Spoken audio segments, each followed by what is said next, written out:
ಅರೆ ಕಡಿಮೆ ಹಾಕು ಆದ್ರೆ ಅಸಲಿ ಹಾಕು. MDH ಕಾಶ್ಮೀರಿ ಕೆಂಪು ಮೆಣಸಿನ ಪೌಡರ್. ನಮಸ್ಕಾರ, ನೀವು ನೋಡ್ತಾ ಇದ್ದೀರಾ ರಿಪಬ್ಲಿಕ್ ಕನ್ನಡ. ನಾನು ಪ್ರವೀಣ್ ರಾಘವ್. ನನ್ನ ಜೊತೆ ಇದ್ದಾರೆ ನನ್ನ colleague Srilakshmi. Over to you Srilakshmi. Thank you Praveen.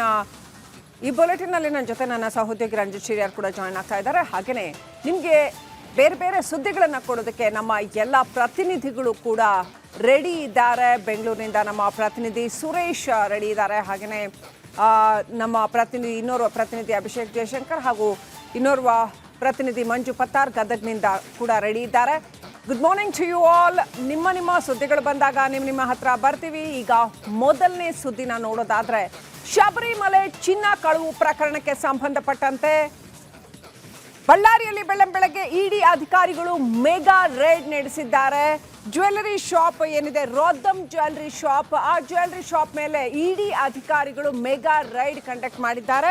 Govardhan ಅವರ ಒಡೆತನದ ರೋದ್ದಮ್ ಜ್ಯುವೆಲ್ಲರಿ ಶಾಪ್ ಮೇಲೆ ಅಧಿಕಾರಿಗಳು ತಲಾಶ್ ನಡೆಸಿದ್ದಾರೆ. ದೇಗುಲ ಬಂಗಾರ ದರೋಡೆ ಕೇಸ್ನಲ್ಲಿ ಗೋವರ್ಧನ್ ಬಂಧನ ಆಗಿರುವಂಥದ್ದು. ಬಳ್ಳಾರಿಯ 2 ರೋದ್ದಮ್ ಜ್ಯುವೆಲ್ಲರ್ಸ್ ಮಳಿಗೆಗಳಲ್ಲಿ ಶೋಧ ಕಾರ್ಯ ನಡೆದಿದೆ.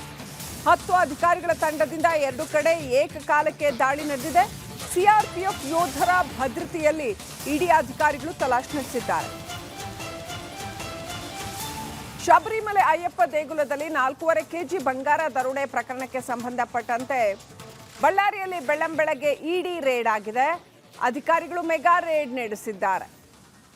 ಬಳ್ಳಾರಿಯ ರೋದ್ದಮ್ ಜ್ಯುವೆಲ್ಲರ್ಸ್ 2 ಶಾಪ್ಗಳಿದೆ ಅವರದ್ದು. ಆ 2 ಶಾಪ್ಗಳ ಮೇಲೆ ಇಡಿ ಅಧಿಕಾರಿಗಳು ರೇಡ್ ನಡೆಸಿದ್ದಾರೆ, ತಲಾಶ್ ನಡೆಸಿದ್ದಾರೆ. 10 ಜನ ಅಧಿಕಾರಿಗಳ ತಂಡದಿಂದ 2 ಕಡೆ ಏಕಕಾಲಕ್ಕೆ ದಾಳಿ ನಡೆದಿದೆ. ಸಿಆರ್ಪಿಎಫ್ ಯೋಧರ ಭದ್ರತೆಯಲ್ಲಿ ಇಡಿ ಅಧಿಕಾರಿಗಳು ತಲಾಶ್ ನಡೆಸಿದ್ದಾರೆ. ಬೆಂಗಳೂರಿನಲ್ಲೂ ಕೂಡ ಈ ಅಧಿಕಾರಿಗಳು ರೇಡ್ ನಡೆಸಿದ್ದಾರೆ. ಬಳ್ಳಾರಿ, ಬೆಂಗಳೂರು, ತಿರುವನಂತಪುರ ಎಲ್ಲ ಕಡೆ 25 ಕಡೆ ಒಟ್ಟು ರೇಡ್ ಆಗಿದೆ ಈ ಶಬರಿಮಲೆ ಕೇಸ್ಗೆ ಸಂಬಂಧಪಟ್ಟಂತೆ. ಶಬರಿಮಲೆಯಲ್ಲಿ ಚಿನ್ನ ಕಳವು ಕೇಸ್ ಸಂಬಂಧ ಬೃಹತ್ ತಲಾಶ್, ಇಡಿ ಕಡೆಯಿಂದ ಬೃಹತ್ ತಲಾಶ್ ನಡೆದಿದೆ. ಬಳ್ಳಾರಿ, ತಿರುವನಂತಪುರಂ ಹಾಗೂ ಬೆಂಗಳೂರು 3 ಕಡೆ ಏಕಕಾಲದಲ್ಲಿ ದಾಳಿ ನಡೆದಿದೆ. ಶ್ರೀರಾಮ್ಪುರ ಅಯ್ಯಪ್ಪ ಟೆಂಪಲ್ನಲ್ಲೂ ಕೂಡ ಒಂದಷ್ಟು ಹುಡುಕಾಟ ನಡೆಸಿದ್ದಾರೆ. ಇನ್ನು ಟ್ರಸ್ಟಿ ಮನೆಯಲ್ಲೂ ಕೂಡ ಬೆಳಗ್ಗೆ ದಾಳಿ ನಡೆಸಿ ಪರಿಶೀಲನೆ ನಡೆಸಿದ್ದಾರೆ. ನೋಡಿ, 3 ಕಡೆ ರೇಡ್ ಆಗಿರ್ತಕ್ಕಂಥದ್ದು. ಬಳ್ಳಾರಿಯಲ್ಲಿ, ತಿರುವನಂತಪುರಂನಲ್ಲಿ ಹಾಗೂ ಬೆಂಗಳೂರಿನಲ್ಲಿ 3 ಕಡೆ ಈ ಶಬರಿಮಲೆ ಅಯ್ಯಪ್ಪ ದೇವಸ್ಥಾನದ ಚಿನ್ನ ಕಳವು ಪ್ರಕರಣಕ್ಕೆ ಸಂಬಂಧಪಟ್ಟಂತೆ ರೇಡ್ ಆಗಿದೆ. ಬಳ್ಳಾರಿನಲ್ಲಿ ರೋದ್ದಮ್ ಜ್ಯುವೆಲ್ಲರ್ಸ್ನ 2 ಮಳಿಗೆಗಳ ಮೇಲೆ ರೇಡ್ ಆಗಿದೆ. ಹಾಗೆಯೇ ಬೆಂಗಳೂರಿನಲ್ಲಿ ಶ್ರೀರಾಮ್ಪುರ ಅಯ್ಯಪ್ಪ ಟೆಂಪಲ್ನಲ್ಲಿ ರೇಡ್ ಆಗಿದೆ. ಇನ್ನು ತಿರುವನಂತಪುರಂನಲ್ಲೂ ಕೂಡ ರೇಡ್ ನಡೆಸಲಾಗ್ತಾ ಇದೆ.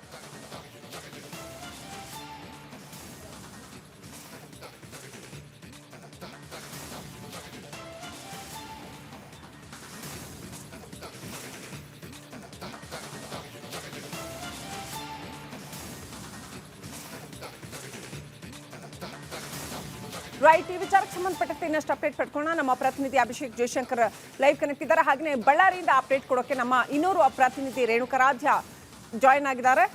Let me go to Abhishek Jayashankar first. Abhishek Jayashankar, ಸುಮಾರು 25 ಮಂದಿ ಎನ್ಫೋರ್ಸ್ಮೆಂಟ್ ಡೈರೆಕ್ಟರೇಟ್ ಅಧಿಕಾರಿಗಳು ಕಂಡಕ್ಟ್ ಮಾಡ್ತಾ ಇರುವಂತಹ ಒಂದು ಮೆಗಾ ರೇಡ್ ಇದು. ಏನೆಲ್ಲ ಡೀಟೇಲ್ಸ್ ಕೊಡ್ಬೋದು?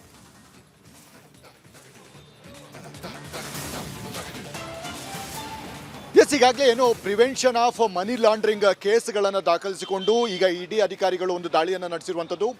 ನಾವು ಈಗ ಇರುವಂತಹ ಒಂದು ಸ್ಥಳ ಉನ್ನಿಕೃಷ್ಣನ್ ಅನ್ನುವಂತಹ ವ್ಯಕ್ತಿ, ಅಂದರೆ A1 ಅಕ್ಯೂಸ್ ಏನಿದ್ದಾನೆ ಆತನ ಮನೆ ಬಳಿ ಇದ್ದೀವಿ. ಈಗಾಗಲೇ ನೀವು ನೋಡ್ತಾ ಇರ್ಬೋದು, ಕೊತಾರಿ ಮ್ಯಾನ್ಸನ್ ಅನ್ನುವಂತಹ ಈ ಒಂದು ಮನೆಯಲ್ಲಿ ಆತ ನೆಲೆಸಿರ್ತಾನೆ. ಅಂದರೆ ಒಂದು ಫ್ಲ್ಯಾಟ್ ಕೂಡ ಇರುತ್ತೆ. ಇಲ್ಲಿ ಇಡಿ ಅಧಿಕಾರಿಗಳು ಒಂದು ದಾಳಿಯನ್ನು ನಡೆಸಿರುವಂಥದ್ದು. ಅಂದರೆ ಈ ಹಿಂದೆ SIT ಅಧಿಕಾರಿಗಳು, ಅಂದರೆ ಕೇರಳ SIT ಏನಿದೆ, ಸಾಕಷ್ಟು ಒಂದು ಇದನ್ನು ಮಾಡಿತ್ತು, ಅಂದರೆ ಎನ್ಕ್ವೈರಿಯನ್ನು ಮಾಡಿತ್ತು, ದಾಳಿಯನ್ನು ಕೂಡ ಕಳೆದ ಬಾರಿ ನಡೆಸಿತ್ತು. ಅವರಿಂದ ಈ ಮನಿ ಲಾಂಡ್ರಿಗೆ ಸಂಬಂಧಪಟ್ಟಂಥ ಒಂದಷ್ಟು ಸಾಕ್ಷಿಗಳನ್ನು ತನ್ನ ಒಂದು ವಶಕ್ಕೆ ತೆಗೆದುಕೊಂಡು ಅದರ ಬಗ್ಗೆ ಎನ್ಕ್ವೈರಿ ಮಾಡುವಂತಹ ಒಂದು ಕೆಲಸಗಳನ್ನು ಕೂಡ ಅಂದರೆ ಹಣದ ವಿಚಾರವಾಗಿ ಮಾತ್ರ ಎನ್ಕ್ವೈರಿಯನ್ನು ಮಾಡುತ್ತೆ.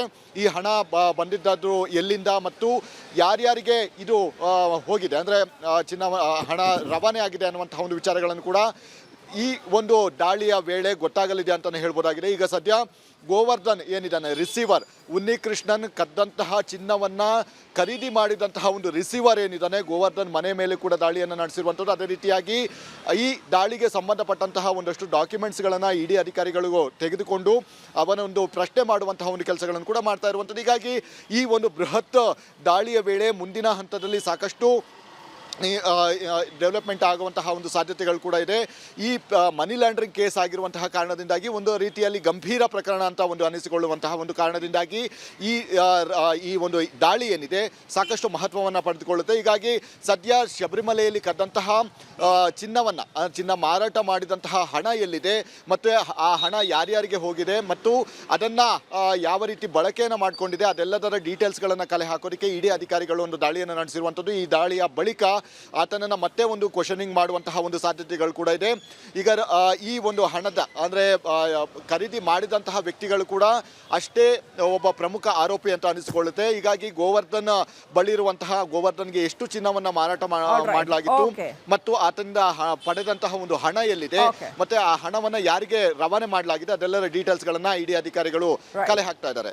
ದಯವಿಟ್ಟು ಸಂಪರ್ಕದಲ್ಲಿದೆ ಅಭಿಷೇಕ್ ಜಯಶಂಕರ್, ಹಾಗೆಯೇ ರೇಣುಕಾರಾಧ್ಯ ಜಾಯ್ನ್ ಆಗಿದ್ದಾರೆ. ರೇಣುಕಾರಾಧ್ಯ, ಬಳ್ಳಾರಿಯಲ್ಲಿ 2 ಕಡೆ ರೋದ್ದಮ್ ಜ್ಯುವೆಲ್ಲರ್ಸ್ನ 2 ಶಾಪ್ಗಳ ಮೇಲೆ ಇಡಿ ರೇಡ್ ಆಗಿರ್ತಕ್ಕಂಥದ್ದು, ಏನೆಲ್ಲ ಡೀಟೇಲ್ಸ್ ಕೊಡ್ತೀರಾ? ಶ್ರೀಲಕ್ಷ್ಮಿ, ಅಯ್ಯಪ್ಪ ಸ್ವಾಮಿ ದೇಗುಲದಲ್ಲಿ 4.5 kg ಚಿನ್ನ ಕಳವಾಗಿತ್ತು. ಆ ಪ್ರಕರಣಕ್ಕೆ ಸಂಬಂಧಪಟ್ಟಂತೆ ಬಳ್ಳಾರಿಯ ಗೋವರ್ಧನ್ ಜ್ಯುವೆಲ್ಲರ್ಸ್ಗೆ ಮೇಲೆ ದಾಳಿ ಆಗಿರ್ತಕ್ಕಂಥದ್ದು. ನಾನೀಗ ಅದೇ ಸ್ಪಾಟ್ ನಲ್ಲಿ ಇದ್ದೇನೆ. ಈ ದೃಶ್ಯದಲ್ಲಿ ನೋಡಬಹುದು. ಈಗ ದಾಳಿಯನ್ನ ಕಂಡಕ್ಟ್ ಮಾಡಿದ್ದಾರೆ ಇಡಿ ಅಧಿಕಾರಿಗಳು. ಇದೇ ಮೊದಲ ಬಾರಿಗೆ ಇಡಿ ಈ ಒಂದು ಪ್ರಕರಣದಲ್ಲಿ ಎಂಟ್ರಿ ಆಗಿರ್ತಕ್ಕಂಥದ್ದು. ದೇಶದ ಅಂದ್ರೆ ತಮಿಳುನಾಡು ಆಗಿರ್ಬೋದು, ಕೇರಳ ಆಗಿರ್ಬೋದು, ಮತ್ತೆ ಕರ್ನಾಟಕ ಆಗಿರ್ಬೋದು, ಈ 3 ಕಡೆ 25 ಕಡೆ ಅಂದ್ರೆ 3 ಸ್ಟೇಟ್ ಗಳಲ್ಲಿ 25 ಕಡೆ ಇಡಿ ಅಧಿಕಾರಿಗಳು ದಾಳಿಯನ್ನ ಮಾಡಿರ್ತಕ್ಕಂಥದ್ದು. ಪ್ರಮುಖವಾಗಿ ಗೋವರ್ಧನ್ ಜ್ಯುವೆಲ್ಲರ್ಸ್ ನ ಮೇಲೆ ಏಕೆ ದಾಳಿ ಮಾಡಿದ್ದಾರೆ ಅನ್ನೋದನ್ನ ನೋಡೋದಾದ್ರೆ, ಈ ಗೋವರ್ಧನ್ ಅಂತ ಏನಿದ್ದಾರೆ ಈ ಜ್ಯುವೆಲ್ಲರ್ಸ್ ನ ಮಾಲೀಕರು, ರೋದ್ದಮ್ ಜ್ಯುವೆಲ್ಲರ್ಸ್ ನ ಮಾಲೀಕರಂತ ಗೋವರ್ಧನ್ ಏನಿದ್ದಾರೆ ಈ ಒಂದು ಪ್ರಕರಣದಲ್ಲಿ ಈಗಾಗಲೇ ಬಂಧನ ಆಗಿದ್ದಾರೆ. ಇವ್ರ ಮೇಲೆ ಕೇರಳದ SIT ಅಧಿಕಾರಿಗಳು 2 ಬಾರಿ ದಾಳಿಯನ್ನ ಮಾಡಿದ್ರು, 3ನೇ ಬಾರಿ ಅವರನ್ನ ಬಂಧನ ಕೂಡ ಮಾಡಿದ್ರು. ಈ ಒಂದು ಪ್ರಕರಣದಲ್ಲಿ ಅಂದ್ರೆ 4.5 kg ಚಿನ್ನ ಕಳವಾಗಿತ್ತು. ಆ ಪ್ರಕರಣದಲ್ಲಿ ಇವರು ಕೂಡ ಚಿನ್ನವನ್ನ ಖರೀದಿಸಿದ್ರು. 465 ಗ್ರಾಮ್ ಚಿನ್ನವನ್ನ ಈ ಒಂದು ಗೋವರ್ಧನ್ ಜ್ಯುವೆಲ್ಲರ್ಸ್ ಶಾಪ್ಗೆ ಬಂದಿತ್ತು ಅನ್ನೋದು ಈಗಾಗಲೇ SIT ತನಿಖೆಯಲ್ಲಿ ಬಯಲಾಗಿತ್ತು. ಅದಕ್ಕೆ ಸಂಬಂಧಪಟ್ಟಂತೆ ಇಡಿ ಅಧಿಕಾರಿಗಳು ಈಗ ತೀವ್ರವಾಗಿ ತನಿಖೆಯನ್ನ ಮಾಡೋದಕ್ಕಿದ್ದಾರೆ. ಈಗಾಗಲೇ ಗೋವರ್ಧನ್ ಅವರ ಬಂಧನವನ್ನ ಕಳೆದ ತಿಂಗಳು ಮಾಡಿದ್ರು. ಇದೀಗ ಇಡಿ ಅಧಿಕಾರಿಗಳು ದಾಳಿಯನ್ನ ಮಾಡಿ ಹೆಚ್ಚಿನ ಮಾಹಿತಿಯನ್ನ ಪಡಿತಾ ಇದ್ದಾರೆ. ಅಂದ್ರೆ ಈ ಒಂದು ಪ್ರಕರಣದಲ್ಲಿ ಅತಿ ದೊಡ್ಡ ರೇಡ್ ಅಂತ ಹೇಳಿದ್ರೆ ತಪ್ಪಾಗ್ಲಿಕ್ಕಿಲ್ಲ. ಯಾಕಂದ್ರೆ 3 ರಾಜ್ಯಗಳಲ್ಲಿ 25 ಕಡೆ 250ಕ್ಕೂ ಹೆಚ್ಚು ಇಡಿ ಅಧಿಕಾರಿಗಳು ಈ ಒಂದು ದಾಳಿಯಲ್ಲಿ ಭಾಗಿಯಾಗಿರ್ತಕ್ಕಂಥದ್ದು. ಈ ಪ್ರಕರಣದ ಪ್ರಮುಖ ಆರೋಪಿ ಉನ್ನಿಕೃಷ್ಣನ್ ಏನಿದ್ದಾರೆ ಅವರು ಹಾಗೂ ಈ ಗೋವರ್ಧನ್ ಆತ್ಮೀಯರು ಅವರಿಬ್ಬರು ಕೂಡ ಕೆಲವೊಂದು ಬಿಸ್ನೆಸ್ ಗಳನ್ನ ಮಾಡ್ತಾ ಇದ್ರು. ಬಂಗಾರವನ್ನ ಕೊಡೋದು, ಜೊತೆಗೆ ತೆಗೆದುಕೊಳ್ಳೋದು, ಈ ರೀತಿಯಾದ ವ್ಯಾಪಾರಗಳನ್ನ ಮಾಡ್ತಾ ಇದ್ರು. ಅದರ ಒಂದು ಎಫೆಕ್ಟ್ ಈ ರೀತಿ ಆಗಿದೆ ಅನ್ನೋದು ಈಗ SIT ಅಧಿಕಾರಿಗಳು ಸಂದರ್ಭದಲ್ಲಿ ಬಯಲಾಗಿತ್ತು. ಈಗ ಇಡಿ ಅಧಿಕಾರಿ ಬಳ್ಳಾರಿಯ ಗೋವರ್ಧನ್ ಜ್ಯುವೆಲ್ಲರ್ಸ್ ಮೇಲೆ ದಾಳಿ ಮಾಡಿ ಹೆಚ್ಚಿನ ಮಾಹಿತಿಯನ್ನ ಕಲೆ ಆಗ್ತಾ ಇರ್ತಕ್ಕಂಥದ್ದು. Srilakshmi, right, thank you Renukaradhya ಡೀಟೇಲ್ಸ್ಗಾಗಿ. ಹಾಗೆಯೇ ಇನ್ನು ಸಾಕಷ್ಟು ಸುದ್ದಿಗಳಿದ್ದಾವೆ. ಆ ಎಲ್ಲ ಸುದ್ದಿಗಳನ್ನ ಕೊಡೋದಕ್ಕೆ ನನ್ನ ಸಹೋದ್ಯೋಗಿ ರಂಜಿತ್ ಶಿರಿಯಾರ್ ಫೀಲ್ಡ್ ಇಂದ ರೆಡಿ ಇದ್ದಾರೆ. Over to you Ranjit.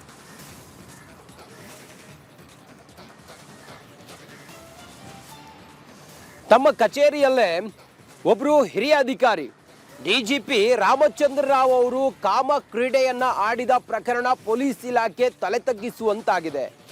ಯೂನಿಫಾರ್ಮ್ನಲ್ಲಿದ್ದು ಕಚೇರಿ ಕೆಲಸದಲ್ಲಿದ್ದು ಕಚೇರಿ ಒಳಗಡೆ ಈ ರೀತಿಯಾಗಿ ಅವರು ರತಿ ಕ್ರೀಡೆಯನ್ನ ಆಡಿರುವಂತ ವಿಚಾರ ಇದೆಯಲ್ಲ, ಈಗ ಭಾರೀ ಇರುಸು ಮುರುಸು ತಂದಿಟ್ಟಿದೆ ಪೊಲೀಸ್ ಇಲಾಖೆಗೆ. ಈ ಸಂಬಂಧ ಮಾನ್ಯ ಮುಖ್ಯಮಂತ್ರಿಗಳು ಬಹಳ ಗಂಭೀರವಾಗಿ ಪರಿಗಣಿಸಿದ್ದಾರೆ. ಮತ್ತೆ ಪೊಲೀಸ್ ಮಹಾನಿರ್ದೇಶಕ ಸಲೀಂ ಅವರಿಗೆ, MA ಸಲೀಂ ಅವರಿಗೆ ಪೊಲೀಸ್ ಮಹಾನಿರ್ದೇಶಕರಿಗೆ ಸೂಚನೆಯನ್ನ ಕೊಟ್ಟಿದ್ದಾರೆ. ಈ ಹೊತ್ತಿನಿಂದಲೇ DGP ರಾಮಚಂದ್ರ ರಾವ್ ಅವರನ್ನ ಸಸ್ಪೆಂಡ್ ಮಾಡಬೇಕು ಅಂತ ಹೇಳಿದ್ದಾರೆ. ಅಮಾನತು ಮಾಡಲಾಗಿದೆ. 10 ದಿನಗಳ ಕಡ್ಡಾಯ ರಜೆಯನ್ನು ಕೂಡ ಅವರಿಗೆ ಕೊಟ್ಟು ಕಳುಹಿಸಲಾಗಿದೆ. ಆ ಮೂಲಕ ಯಾರು ತಮ್ಮ ಕಚೇರಿಗೆ ಬರ್ತಾ ಇದ್ರು ಅವ್ರ ಜೊತೆಗೆ ಇವರು ಅಸಭ್ಯವಾಗಿ ವರ್ತಿಸಿರೋದು ಮತ್ತೆ ಅಲ್ಲಿಯೇ ಚುಂಬಿಸಿರುವಂತ ವಿಡಿಯೋಗಳು ಇಲ್ಲಿ ಸಾಮಾಜಿಕ ಜಾಲತಾಣದಲ್ಲಿ ಯಾವಾಗ ವೈರಲ್ ಆಯಿತು ಇದನ್ನ ಬಹಳ ಗಂಭೀರವಾಗಿ ಸರ್ಕಾರವು ಪರಿಗಣಿಸಿದೆ. ಹೋಮ್ ಮಿನಿಸ್ಟರ್ ಮಾನ್ಯ ಗೃಹ ಸಚಿವರು ರಾಮಚಂದ್ರ ರಾವ್ ಅವರು ಭೇಟಿ ಆಗ್ತೀನಿ ಅಂತೇಳಿ ಹೇಳಿದಾಗ ಅವರಿಗೆ ಸಮಯವನ್ನು ಕೂಡ ಕೊಡಲಿಲ್ಲ ನಿನ್ನೆ. ಇನ್ನು ಮುಖ್ಯಮಂತ್ರಿಗಳು ಬಹಳ ಕ್ಲಿಯರ್ ಆಗಿ ಹೇಳಿದ್ದಾರೆ, ಅಮಾನತು ಮಾಡಿ ಹಿರಿಯ ಪೊಲೀಸ್ ಅಧಿಕಾರಿಗಳು ಹಿಂಗ್ ಮಾಡಿರೋದು ತೀರಾ ಇರುಸು ಮುರುಸು ಮತ್ತೆ ಮುಜುಗರ ತಂದಿದೆ, ಹಿಂಗಾಗಬಾರ್ದಾಗಿತ್ತು ಅನ್ನೋದನ್ನ ಮುಖ್ಯಮಂತ್ರಿ ಸಿದ್ದರಾಮಯ್ಯನವರೇ ಹೇಳಿರೋದ್ರಿಂದಾಗಿ ಈಗ ರಾಮಚಂದ್ರ ರಾವ್ ಅವರನ್ನ ಅಮಾನತು ಮಾಡಲಾಗಿದೆ.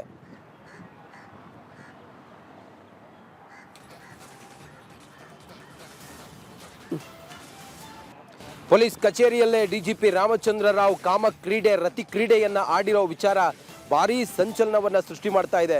IPS ಅಧಿಕಾರಿಯ ರಾಸಲೀಲೆಯ ವಿಡಿಯೋ ಎಲ್ಲ ಕಡೆಗಳಲ್ಲಿ ಜಗಜ್ಜಾಹೀರಾಯಿತು. ಅಶ್ಲೀಲ ವಿಡಿಯೋ ವೈರಲ್ ಬೆನ್ನಲ್ಲೇ ರಾಮಚಂದ್ರ ರಾವ್ ಅವರನ್ನ ಅಮಾನತು ಮಾಡಲಾಗಿದೆ. ಹಿರಿಯ IPS ಅಧಿಕಾರಿ ಅಮಾನತು ಮಾಡಿ ಸರ್ಕಾರ ಆದೇಶವನ್ನು ಹೊರಡಿಸಿದೆ. ನಿನ್ನೆ ರಾವ್ಗೆ 10 ದಿನ ಕಡ್ಡಾಯ ರಜೆಯನ್ನು ರಾಜ್ಯ ಸರ್ಕಾರ ನೀಡಿತ್ತು. ಅದಾದ ನಂತರ ಅದು AI ವಿಡಿಯೋ ಅಂತೇಳಿ ರಾಮಚಂದ್ರ ರಾವ್ ಅವರು ಹೇಳಿದ್ರು, ಫ್ಯಾಬ್ರಿಕೇಟೆಡ್ ವಿಡಿಯೋ ಅಂತ ಹೇಳಿದ್ರು. ಆದರೆ ಈಗ ಅವ್ರನ್ನ ಅಮಾನತು ಮಾಡಿ ಆದೇಶವನ್ನು ಹೊರಡಿಸಲಾಗಿದೆ.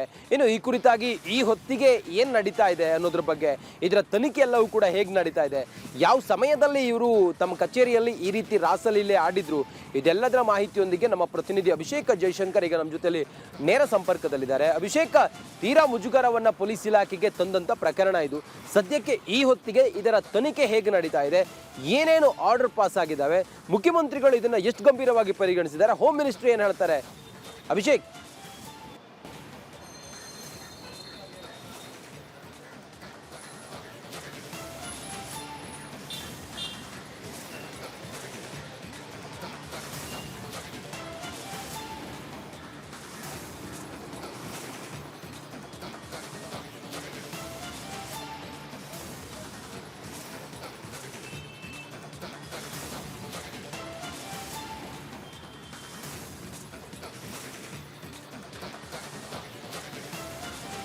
ಬಹಳ ಪ್ರಮುಖವಾಗಿ ನಾವಿಲ್ಲಿ ಗಮನಿಸ್ತಾ ಇದ್ದಂಗೆ ಬಹಳ ಕ್ಲಿಯರ್ ಆಗಿ ವಿಚಾರ ಏನು ಅಂತ ಹೇಳಿದ್ರೆ, ಇದು ಯಾವುದೇ ಫ್ಯಾಬ್ರಿಕೇಟೆಡ್ ಅಲ್ಲ, ಯಾವುದೇ AI ಅಲ್ಲ ಅನ್ನೋದು ಈಗ ಬಹಳ ಕ್ಲಿಯರ್ ಆಗಿ ಗೊತ್ತಾಗಿದೆ.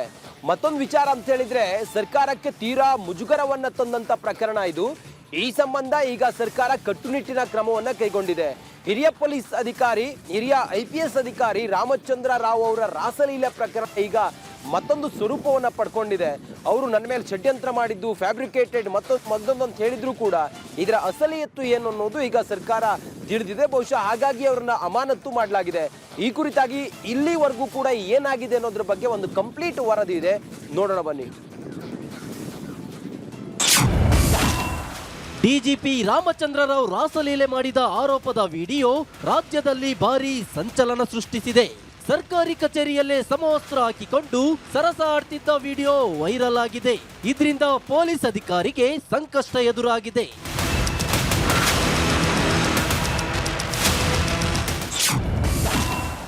ಡಿಜಿಪಿ ರಾಸಲೀಲೆ, suo moto case fix. Ramachandra Rao ವಿರುದ್ಧ ಸಾಲು ಸಾಲು ದೂರು. ಪವಿತ್ರ ಸ್ಥಾನದಲ್ಲಿ ಕೂತು ಅಪವಿತ್ರ ನಡೆ. ಸಮವಸ್ತ್ರದಲ್ಲಿರುವಾಗಲೇ ರಾಮಚಂದ್ರ ರಾವ್ ಕಚೇರಿಯ ಒಳಗಡೆಯೇ ಅಶ್ಲೀಲ ವರ್ತನೆ ವಿಡಿಯೋ ವೈರಲ್ ಆಗಿದೆ. ಈ ಬೆನ್ನಲ್ಲೇ ಸಿಎಂ ಸಿದ್ದರಾಮಯ್ಯ, DG ಅಂಡ್ IGPಗೆ ದೂರು ನೀಡಲಾಗಿದೆ.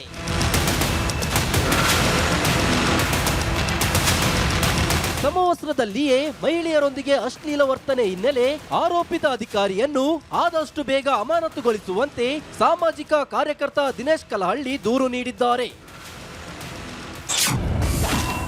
ಡಿಜಿಪಿ ರಾಮಚಂದ್ರ ರಾವ್ಗೆ ರಾಸಲೀಲೆ ವಿಡಿಯೋದ ಸಂಕಷ್ಟ ಎದುರಾಗಿದೆ. ಹೀಗಾಗಿ ಸುಮೋಟೋ ಕೇಸ್ ದಾಖಲಾಗುವ ಸಾಧ್ಯತೆ ಇದೆ. ಪೊಲೀಸರಿಗೆ ದಾಖಲಿಸಬೇಕಾದ ಅನಿವಾರ್ಯತೆ ಕೂಡ ಎದುರಾಗಿದೆ. ಸರ್ಕಾರಿ ಕಚೇರಿಯಲ್ಲಿ ವಿಡಿಯೋ ರೆಕಾರ್ಡ್ ಮಾಡಿರುವುದು ವಿಡಿಯೋದಲ್ಲಿದೆ. ಕರ್ತವ್ಯದ ಸ್ಥಳದಲ್ಲಿ ಖಾಸಗಿತನಕ್ಕೆ ಯಾವುದೇ ಜಾಗವಿಲ್ಲ. ಹೀಗಾಗಿ ಸರ್ಕಾರ ಸ್ಥಳದ ದುರ್ಬಳಕೆಯ ಆರೋಪ ಕೇಳಿ ಬಂದಿದೆ. ಪೊಲೀಸ್ ಸಮವಸ್ತ್ರದಲ್ಲಿ ಖಾಸಗಿತನದ ವರ್ತನೆ ಕಾಣಿಸ್ತಿದೆ. ಇನ್ನು ರಾಮಚಂದ್ರ ರಾವ್ ಅವರು AI ವಿಡಿಯೋ ದೂರು ನೀಡಿದ್ರು ವೇಸ್ಟ್. 8 ವರ್ಷದ ಹಳೆಯ ವಿಡಿಯೋ. ಇದ್ರ ಬಗ್ಗೆ ನಮಗೇನು ಐಡಿಯಾ. ಹಳೆ ವಿಡಿಯೋ ಇದು ಅಂತ ಹೇಳ್ತಾ ಇರುವಂಥದ್ದು. ಅದು ಹಳೇದಂದ್ರೆ ಈಗ ಅದು 8 ವರ್ಷ ಹಿಂದೆ ಇದ್ದೇನೆ ನಾನು ಅಲ್ಲಿ ಬೆಲ್ಗಾಮ್ನಲ್ಲಿ. ಮುಜುಗರ ಸಹಜವಾಗಿ ತಂದಿದೆ, ಸಾಕಷ್ಟು ಮುಜುಗರ ಆಗಿದೆ ಈ ಸರ್. ಇದು ಏನು ಹೇಳಲಿಕ್ಕೆ ಬಯಸ್ತೀರಿ ಅಂತ ಈ ಹಂತದಲ್ಲಿ? ಅದ್ರ ಬಗ್ಗೆ ನಾವು ಅಡ್ವೊಕೇಟ್ ಮಾತಾಡಿ ನಾವು ಇದು ಕ್ರಮ ತಗೊಳ್ತೀವಿ. ಇದು ನಮಗೆ ಶಾಕಿಂಗ್, ಇಟ್ಸ್ ಆಲ್ ಫ್ಯಾಬ್ರಿಕೇಟೆಡ್, ಸುಳ್ಳು. ಇದು ಆ ವಿಡಿಯೋ ಎಲ್ಲ ಸುಳ್ಳು ಅಂತ ನಮ್ಗೆ ಸುಳ್ಳು ಎಬ್ಬಿಸುತ್ತಿದ್ದಾರೆ, ತನಿಖೆ ಆಗಬೇಕು. ಇದ್ರ ಬಗ್ಗೆ ನಮಗೇನು ಐಡಿಯಾ ಇಲ್ಲ. ಯಾವಾಗ ಆಗಿರೋದು ಇದು, ಯಾವಾಗ ಮಾಡಿರೋದು ಗೊತ್ತಿಲ್ಲ. ಆಗಿದ್ರೆ ಅದು ಗೊತ್ತಾಗಲ್ಲ. ಇದ್ರ ಬಗ್ಗೆ ತನಿಖೆ ಆಗ್ಬೇಕಂತೀರಾ? ತನಿಖೆ ಆಗ್ಬೇಕು. ಗೃಹ ಸಚಿವರನ್ನ ಭೇಟಿ ಮಾಡಕ್ಕೆ ಬಂದಿದ್ದೀರಾ ಸರ್, ಏನು ಹೇಳಲಿಕ್ಕೆ ಬಯಸ್ತೀರಾ ಅವ್ರಿಗೆ ಅಂತ? ಅಲ್ಲ ಈ ಥರ ಸುಳ್ಳು ಮಾಹಿತಿ ಹಬ್ಸ್ತಾ ಇದ್ರು ಅದೇ ಡಿಜಿಪಿ ರಾಮಚಂದ್ರ ರಾವ್ ತಪ್ಪು ಮಾಡಿದ್ರೆ ಕ್ರಮ. ನಾವು ಅದ್ರ ಬಗ್ಗೆ ವಿಚಾರಣೆ ಮಾಡಿಸ್ತೀವಿ.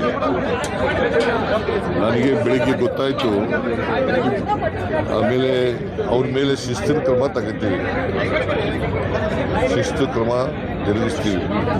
ಎಷ್ಟೇ ಎತ್ತರದ ಅಧಿಕಾರಿ ಆದರೂ ಕೂಡ ಕಾನೂನಿಗಿಂತ ಯಾರು ದೊಡ್ಡವರಲ್ಲ, ಅವ್ರ ಮೇಲೆ ಶಿಸ್ತಿನ ಕ್ರಮ ತಗೊಳ್ತಕ್ಕಂಥ ಕೆಲಸವನ್ನು ಮಾಡ್ತೀವಿ. ಅದನ್ನು ವಿಚಾರಣೆ ಮಾಡಿ ಆಮೇಲೆ ಕ್ರಮ ತಗೊಳ್ತೀವಿ. ಈ ಎಲ್ಲ ಬೆಳವಣಿಗೆ ಬೆನ್ನಲ್ಲೇ ಡಿಜಿಪಿ ರಾಮಚಂದ್ರ ರಾವ್ 10 ದಿನ ರಜೆ ಮೇಲೆ ತೆರಳಿದ್ದಾರೆ. ಒಟ್ಟಾರೆ ಈ ಡಿಜಿಪಿ ರಾಮಚಂದ್ರ ರಾವ್ ರಾಸಲೀಲೆ ಕೇಸ್ ತನಿಖೆ ಚುರುಕಾಗಿದೆ. ಇದು ಎಎ ವಿಡಿಯೋನೋ ಅಥವಾ ಕಚೇರಿಯಲ್ಲೇ ನಡೆಸಲಾಗಿದೆಯಾ ಅನ್ನೋ 10 ಹಲವು ಪ್ರಶ್ನೆಗಳಿಗೆ ಉತ್ತರ ಸಿಗಬೇಕಿದೆ. Crime bureau, Republic Kannada.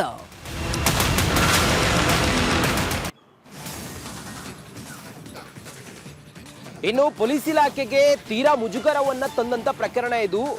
ಒಬ್ರು ಹಿರಿಯ IPS ಅಧಿಕಾರಿ ಈ ರೀತಿ ಕಾಮಕ್ರೀಡೆಯನ್ನ ತಮ್ಮ ಆಫೀಸ್ನಲ್ಲೇ ಆಡಿರೋದು ಇದು.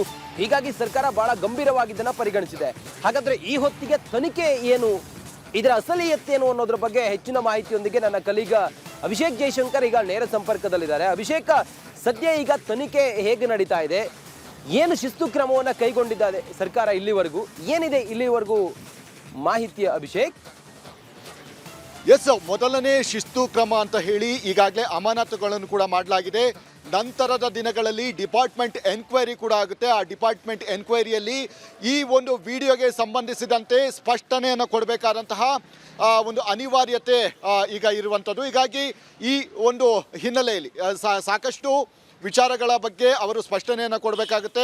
ಮತ್ತು ಯಾಕೆ ಅಂದರೆ ಸರ್ಕಾರ ಜಾಗವನ್ನು ದುರುಪಯೋಗ ಪಡಿಸಿಕೊಳ್ಳುವಂತಹ ಒಂದು ಕೆಲಸಗಳನ್ನು ಕೂಡ ಮಾಡಿದ್ದಾರೆ. ಅದು ಅಲ್ಲದೆ ಒಬ್ಬ ಮಹಿಳೆಯನ್ನು ತನ್ನ ಒಂದು ಕಚೇರಿಯಲ್ಲಿ ಅಂದರೆ ಒಂದು ಚೇಂಬರಲ್ಲಿ ಆಕೆಯ ಜೊತೆ ಅಶ್ಲೀಲವಾಗಿ ನಡೆದುಕೊಂಡಿದ್ದಾರೆ ಅನ್ನುವಂಥಕ್ಕೆ ಈಗಾಗಲೇ ಸಾಕಷ್ಟು ವಿಡಿಯೋ ಎವಿಡೆನ್ಸ್ಗಳು ಕೂಡ ಇರುವಂತಹ ಒಂದು ಕಾರಣದಿಂದಾಗಿ ಅವರನ್ನು ಈಗಾಗಲೇ ಈ ಸಂಬಂಧಿಸಿದಂತೆ ಈಗ ಸಾಕಷ್ಟು ಒಂದು ವಿಚಾರಗಳು ಕೂಡ ಮುಂದಿನ ಹಂತದಲ್ಲಿ ನೀಡಲಿದೆ ಅಂತಲೇ ಹೇಳ್ಬೋದಾಗಿದೆ. ಮತ್ತು ಈ ಒಂದು ಸಂಬಂಧಿಸಿದಂತೆ ಇದಕ್ಕೆ ಸ್ಪಷ್ಟನೆಯನ್ನು ಕೊಡಬೇಕು. ಡಿಪಾರ್ಟ್ಮೆಂಟ್ ಎನ್ಕ್ವೈರಿ ಮಾಡುವಂತಹ ಒಂದು ಅಧಿಕಾರಿಗಳೇನಿದ್ದಾರೆ ಅವರಿಗೆ ಒಂದು ಇಲ್ಲಿ ಯಾವತ್ತು ಆಗಿದ್ದು ಮತ್ತು ಎಷ್ಟು ವರ್ಷಗಳ ಹಿಂದೆ ಈ ರೀತಿಯಾದಂತಹ ಒಂದು ಕೃತ್ಯ ನಡೆದಿದೆ ಇದೆಲ್ಲದರ ಡೀಟೇಲ್ಸ್ಗಳನ್ನು ಕೊಡುವಂತಹ ಒಂದು ಕೆಲಸಗಳನ್ನು ಕೂಡ ಮುಂದಿನ ಹಂತದಲ್ಲಿ ಮಾಡಬೇಕಾಗುತ್ತೆ ರಾಮಚಂದ್ರ ರಾವ್ ಅವರು. ಈಗ ಸದ್ಯ 10 ದಿನಗಳ ಕಾಲ ಒಂದು ಕಡ್ಡಾಯ ರಜೆಯನ್ನು ಹೋಗಿರುವಂಥದ್ದು. ಈಗ ಸದ್ಯ ಈ 10 ದಿನಗಳಲ್ಲಿಯೇ ಡಿಪಾರ್ಟ್ಮೆಂಟ್ ಎನ್ಕ್ವೈರಿ ಆಗುತ್ತಾ ಇಲ್ವಾ ಅನ್ನುವಂಥದ್ದು ಮುಂದಿನ ಹಂತದಲ್ಲಿ ಕಾದು ನೋಡಬೇಕಾಗಿದೆ. ರಂಜಿತ್. ಎಕ್ಸಾಕ್ಟ್ಲಿ, ಥ್ಯಾಂಕ್ ಯು ನಿಮ್ಮೆಲ್ಲ ಮಾಹಿತಿಗಾಗಿ ಅಭಿಷೇಕ್.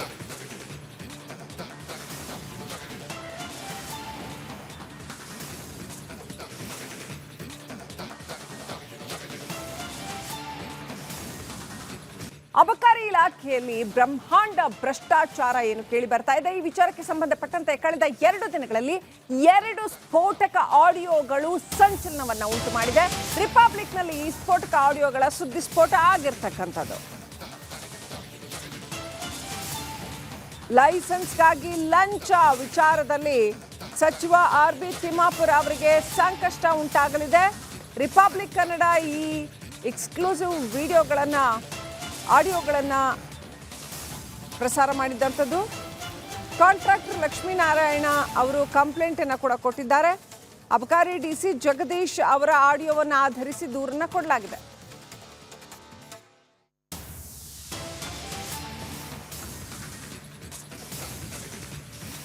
ಇನ್ನು ಈ ಬಾರ್ ಲೈಸೆನ್ಸ್ಗಾಗಿ ಲಂಚ ತಗೊಂಡಿರೋ ಈ ಪ್ರಕರಣದಲ್ಲಿ ಹಣಕಾಸಿನ ಅಕ್ರಮ ದೊಡ್ಡ ಪ್ರಮಾಣದಲ್ಲಿ ಕಂಡು ಬಂದಿರೋದ್ರಿಂದ ಎನ್ಫೋರ್ಸ್ಮೆಂಟ್ ಡೈರೆಕ್ಟೊರೇಟ್ ಎಂಟ್ರಿ ಆಗ್ತಾ ಇದೆಯಾ ದೂರುದಾರ ಹಾಗಂತ ಹೇಳ್ತಾ ಇದ್ದಾರೆ.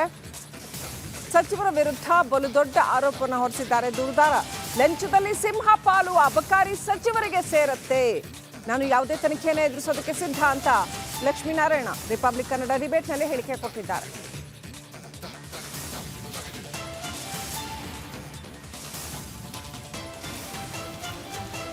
ನಿಮ್ಮ ಪ್ರಕಾರ ಮಿನಿಸ್ಟರ್ ಹಾಗೆ ಮಿನಿಸ್ಟರ್ ಮಗನ ಇನ್ವಾಲ್ವ್ಮೆಂಟ್ ಇದೆಯಾ ಭ್ರಷ್ಟಾಚಾರದಲ್ಲಿ? ಖಂಡಿತ. ಮಿನಿಸ್ಟರ್ ನನ್ನ ಪ್ರಕಾರ ಮಿನಿಸ್ಟರ್ ಮಗಂದು ಇದೆಯಲ್ವೋ ಗೊತ್ತಿಲ್ಲ ನನಗೆ. ಮಿನಿಸ್ಟರ್ದಂದು ನಮ್ಮ ಇದರಲ್ಲಿ 100% ಇದೆ, 100% ಹೋಗ್ತಿದೆ ಮೇಡಮ್. ಇದರಲ್ಲಿ ಯಾರ್ದು ಮುಚ್ಚಮರೆ ನನ್ನೊಬ್ಬನಲ್ಲ, ನಾನು ಟ್ರಾಪ್ ಮಾಡಿದ್ದೀನಿ ಗೊತ್ತಿದೆ. ನಾನು ಮುಂದೆನೇ ಮಿನಿಸ್ಟರ್ ಮಾತಾಡಿ ಹಿಂಗೆ ಕೇಳ್ತಿದ್ದಾರೆ ಅಂತಾರೆ, ನಾನು ಅಲ್ಲೇ ಹೋಗಿ ಅವ್ರನ್ನೇ ಡೈರೆಕ್ಟ್ ನಾನು ಮತ್ತೆ ಕೇಳ್ತಿದ್ದೀನಿ ಸರ್, ಇಲ್ಲಿ ತಪ್ಪು ಮಾಹಿತಿ ಕೊಟ್ರೆ ನಮ್ಮ ವಿಡಿಯೋ ಕ್ಲಿಪ್ಪಿಂಗ್ ಇಟ್ಕೊಂಡ್ಬಿಟ್ಟು ನಿಮ್ಗೆ ಶಿಕ್ಷೆ ಪ್ರಮಾಣ ಹೆಚ್ಚಾಗಬಹುದು. ಮತ್ತೆ ಕೇಳ್ತಿದ್ದೀನಿ, ಆರ್ ಯು ಶೋರ್ ಮಿನಿಸ್ಟರ್ಗೆ ದುಡ್ಡು ಹೋಗಿದೆ ಅನ್ನೋದ್ರ ಬಗ್ಗೆ ನಿಮ್ಮ ಹತ್ರ ದಾಖಲೆಗಳಿದೆಯಾ ಅಥವಾ ನಿಮಗೆ ಅನಿಸಿದೆಯಾ? ಮೇಡಮ್, ನನ್ನೇ ಮಾತಾಡಿ ನೀವೇ ಡೈರೆಕ್ಟ್ ಬೇಕಾದ್ರೆ ಮಾಡಿ, ಯಾರಿಗೆ ಮಾತಾಡಬೇಕು ನಂಬರ್ ಕೊಡ್ತೀನಿ ಅಂತೇಳಿ DC-ನೇ ಹೇಳ್ತಿದ್ದಾರೆ. ಅವ್ರು ನೆನ್ನೆಲ್ಲ ಹೇಳ್ತಿದ್ರು ಲಾಗಿನ್ನು, ಇನ್ನೊಬ್ಬ ಯಾರೋ ಇವರು ತಿಮ್ಮಾಪುರ ಅವರು ಅವ್ನ ಯಾರು ತಮ್ಮ ಯಾರು ಗೊತ್ತೇ ಇಲ್ಲ, ಅವ್ನು ಲಾಗಿನ್ ಕೊಟ್ಟಿಲ್ಲ ಅಂತಂದ್ರು. ಈಗ ಲಾಗಿನ್ ಇವ್ರಿಗೆ ಕೊಟ್ಟಿದ್ರು, ಇವರೇ ಮಾತಾಡಿದ್ದಾರಲ್ಲ, ಇವರು ಮೇನ್ ಹೆಡ್ಡೆ ಅಲ್ವಾ DC, ಅವ್ರು ಮಾತಾಡಿದಾರಲ್ಲ, ಅವರೇ ಹೇಳ್ತಾರಲ್ಲ ನೀವೇ ಹೋಗಿ ಮಾತಾಡ್ತೀರಾ ಅಂತೇಳಿ ಮಾಡಿದ್ಮೇಲೆ ಇನ್ನೇನು ಕೊಡಬೇಕಾಗುತ್ತೆ. ನಮಸ್ಕಾರ, ನೀವು ನೋಡ್ತಾ ಇದ್ದೀರಾ ರಿಪಬ್ಲಿಕ್ ಕನ್ನಡ. ನಾನು ಪ್ರವೀಣ್ ರಾಘವ್. ನನ್ನ ಜೊತೆ ನನ್ನ ಕಲೀಗ್ ರೂಪಾ ಚಂದ್ರ ಕೂಡ ಜಾಯ್ನ್ ಆಗಿದ್ದಾರೆ. ಅಬಕಾರಿ ಸಚಿವ ತಿಮ್ಮಾಪುರಕ್ಕೆ ಬಾರ್ ಲೈಸೆನ್ಸ್ಗೆ ಲಂಚದ ಉರುಳು ಸುತ್ತಿಕೊಂಡಿದೆ.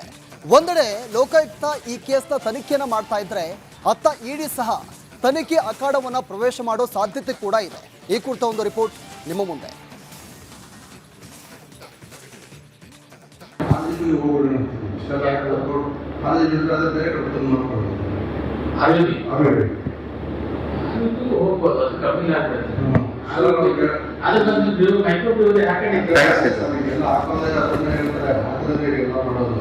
ಲಂಚ ಲಂಚ ಲಂಚ, ಬಾರ್ ಲೈಸೆನ್ಸ್ ಕೊಡೋದಕ್ಕೆ ಕೋಟಿ ಕೋಟಿ ಲಂಚ.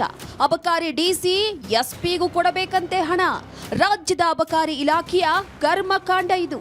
ಕಾಂಟ್ರಾಕ್ಟರ್ ಲಕ್ಷ್ಮೀನಾರಾಯಣ್ಗೆ ಬಾರ್ ಲೈಸೆನ್ಸ್ ಕೊಡೋದಕ್ಕೆ ಅಧಿಕಾರಿಗಳು ಲಂಚ ಕೇಳಿ ಲೋಕಾಯುಕ್ತಕ್ಕೆ ರೆಡ್ ಹ್ಯಾಂಡ್ ಆಗಿ ಸಿಕ್ಕಿಬಿದ್ದಿದ್ದಾರೆ. ಭ್ರಷ್ಟಾಚಾರದ 2 ಸ್ಫೋಟಕ ಆಡಿಯೋ ಬಾಂಬ್ಗಳು ಸಿಡಿದಿವೆ. ಸಚಿವ RB ತಿಮ್ಮಾಪುರಗೆ ಮಹಾ ಸಂಕಷ್ಟ ಎದುರಾಗಿದೆ.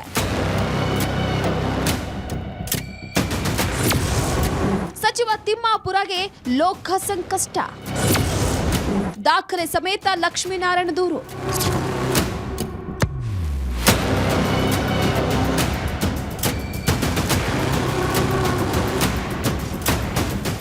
RB ತಿಮ್ಮಾಪುರ್ಗೂ ಭ್ರಷ್ಟಾಚಾರದ ಉರುಳು ಸುತ್ತಕೊಂಡಿದೆ. ಅಬಕಾರಿ ಸಚಿವರ ವಿರುದ್ಧ ಲೋಕಾಯುಕ್ತಕ್ಕೆ ಕಾಂಟ್ರಾಕ್ಟರ್ ಲಕ್ಷ್ಮೀನಾರಾಯಣರಿಂದ ದೂರು ನೀಡಿದ್ದಾರೆ. ಸರ್, ಸಚಿವರಿಗೆ ಸಂಬಂಧಪಟ್ಟಂಗೆ ಅಂದರೆ ಆ ಸಚಿವರೇ ಕೊಡಬೇಕು. ಅವ್ರಿಗೆ ಇದು ಹೋಗುತ್ತೆ, ಅವರು ಹೋಗಿ ನಾನು ಮಾತಾಡ್ತೀನಿ, ಅವ್ರಿಗೆ ಮೇಜರ್ ಅಮೌಂಟ್ ಕೊಡಬೇಕಾಗುತ್ತೆ.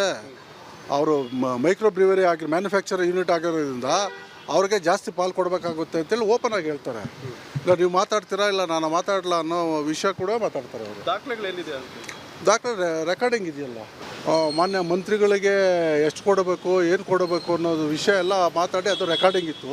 ಆ ರೆಕಾರ್ಡಿಂಗ್ ಕೊಟ್ಟು ಈ ಇದರಲ್ಲಿ ತನಿಖೆಯಲ್ಲಿ ಅವ್ರಿಗೂ ಸೇರಿಸಿ ಅವ್ರ ಮೇಲೆ FIR ಮಾಡಿ ಈ ಕೂಡಲೇ ಅವ್ರ ಬಗ್ಗೆ ಕ್ರಿಮಿನಲ್ ಆ್ಯಕ್ಷನ್ ತಗೋಬೇಕು ಅಂತೇಳಿ ನಾನು ಈಗ ಕಂಪ್ಲೇಂಟ್ ಕೊಟ್ಟು ಪೆನ್ ಡ್ರೈವ್ ದಾಖಲೆ ಎಲ್ಲ ಕೊಟ್ಟು ಬಂದಿದ್ದೀನಿ. ಈಗ ಹೇಗಿರುತ್ತೆ ಗೊತ್ತಾ ಲೋಕಾಯುಕ್ತ ತನಿಖೆ? ದೂರುದಾರ ನೀಡಿರುವ ಸಾಕ್ಷಿಗಳ ಆಧಾರದಲ್ಲಿ FIR, ಧ್ವನಿ ಪರೀಕ್ಷೆಗೆ ಆಡಿಯೋ ಸ್ಯಾಂಪಲ್ ರವಾನೆ, ದೂರುದಾರ ಅಧಿಕಾರಿ ವಾಯ್ಸ್ ಸ್ಯಾಂಪಲ್ ಕಲೆಕ್ಟ್, 2 ವಾಯ್ಸ್ ಸ್ಯಾಂಪಲ್ಗಳು FSLಗೆ ರವಾನೆ, ವಿಚಾರಣೆಗೆ ಹಾಜರಾಗೋದಕ್ಕೆ ನೋಟಿಸ್ ನೀಡಲಾಗುತ್ತೆ. ನೋಟಿಸ್ಗೆ ಸ್ಪಂದಿಸದಿದ್ರೆ ಕೋರ್ಟ್ನಿಂದ ವಾರೆಂಟ್, ಬ್ಯಾಂಕ್ ಅಕೌಂಟ್ ಸೇರಿ ದಾಖಲೆಗಳ ಪರಿಶೀಲನೆ, ಅಗತ್ಯ ಬಿದ್ರೆ ತಿಮ್ಮಾಪುರ್ ಮೊಬೈಲ್ ವಶಕ್ಕೆ, ಆರೋಪ ಸಾಬೀತಾದ್ರೆ ಬಂಧಿಸಿ ವಿಚಾರಣೆ.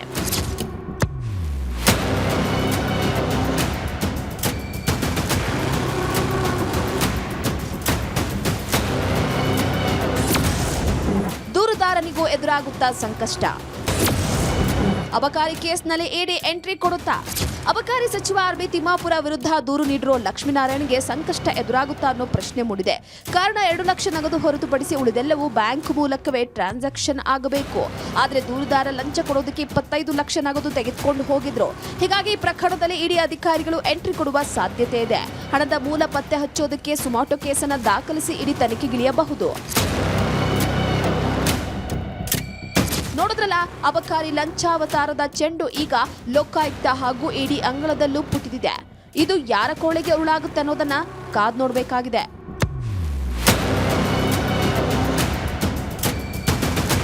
ಅಭಿಷೇಕ್ ಜೈಶಂಕರ್, ರಿಪಬ್ಲಿಕ್ ಕನ್ನಡ, ಬೆಂಗಳೂರು.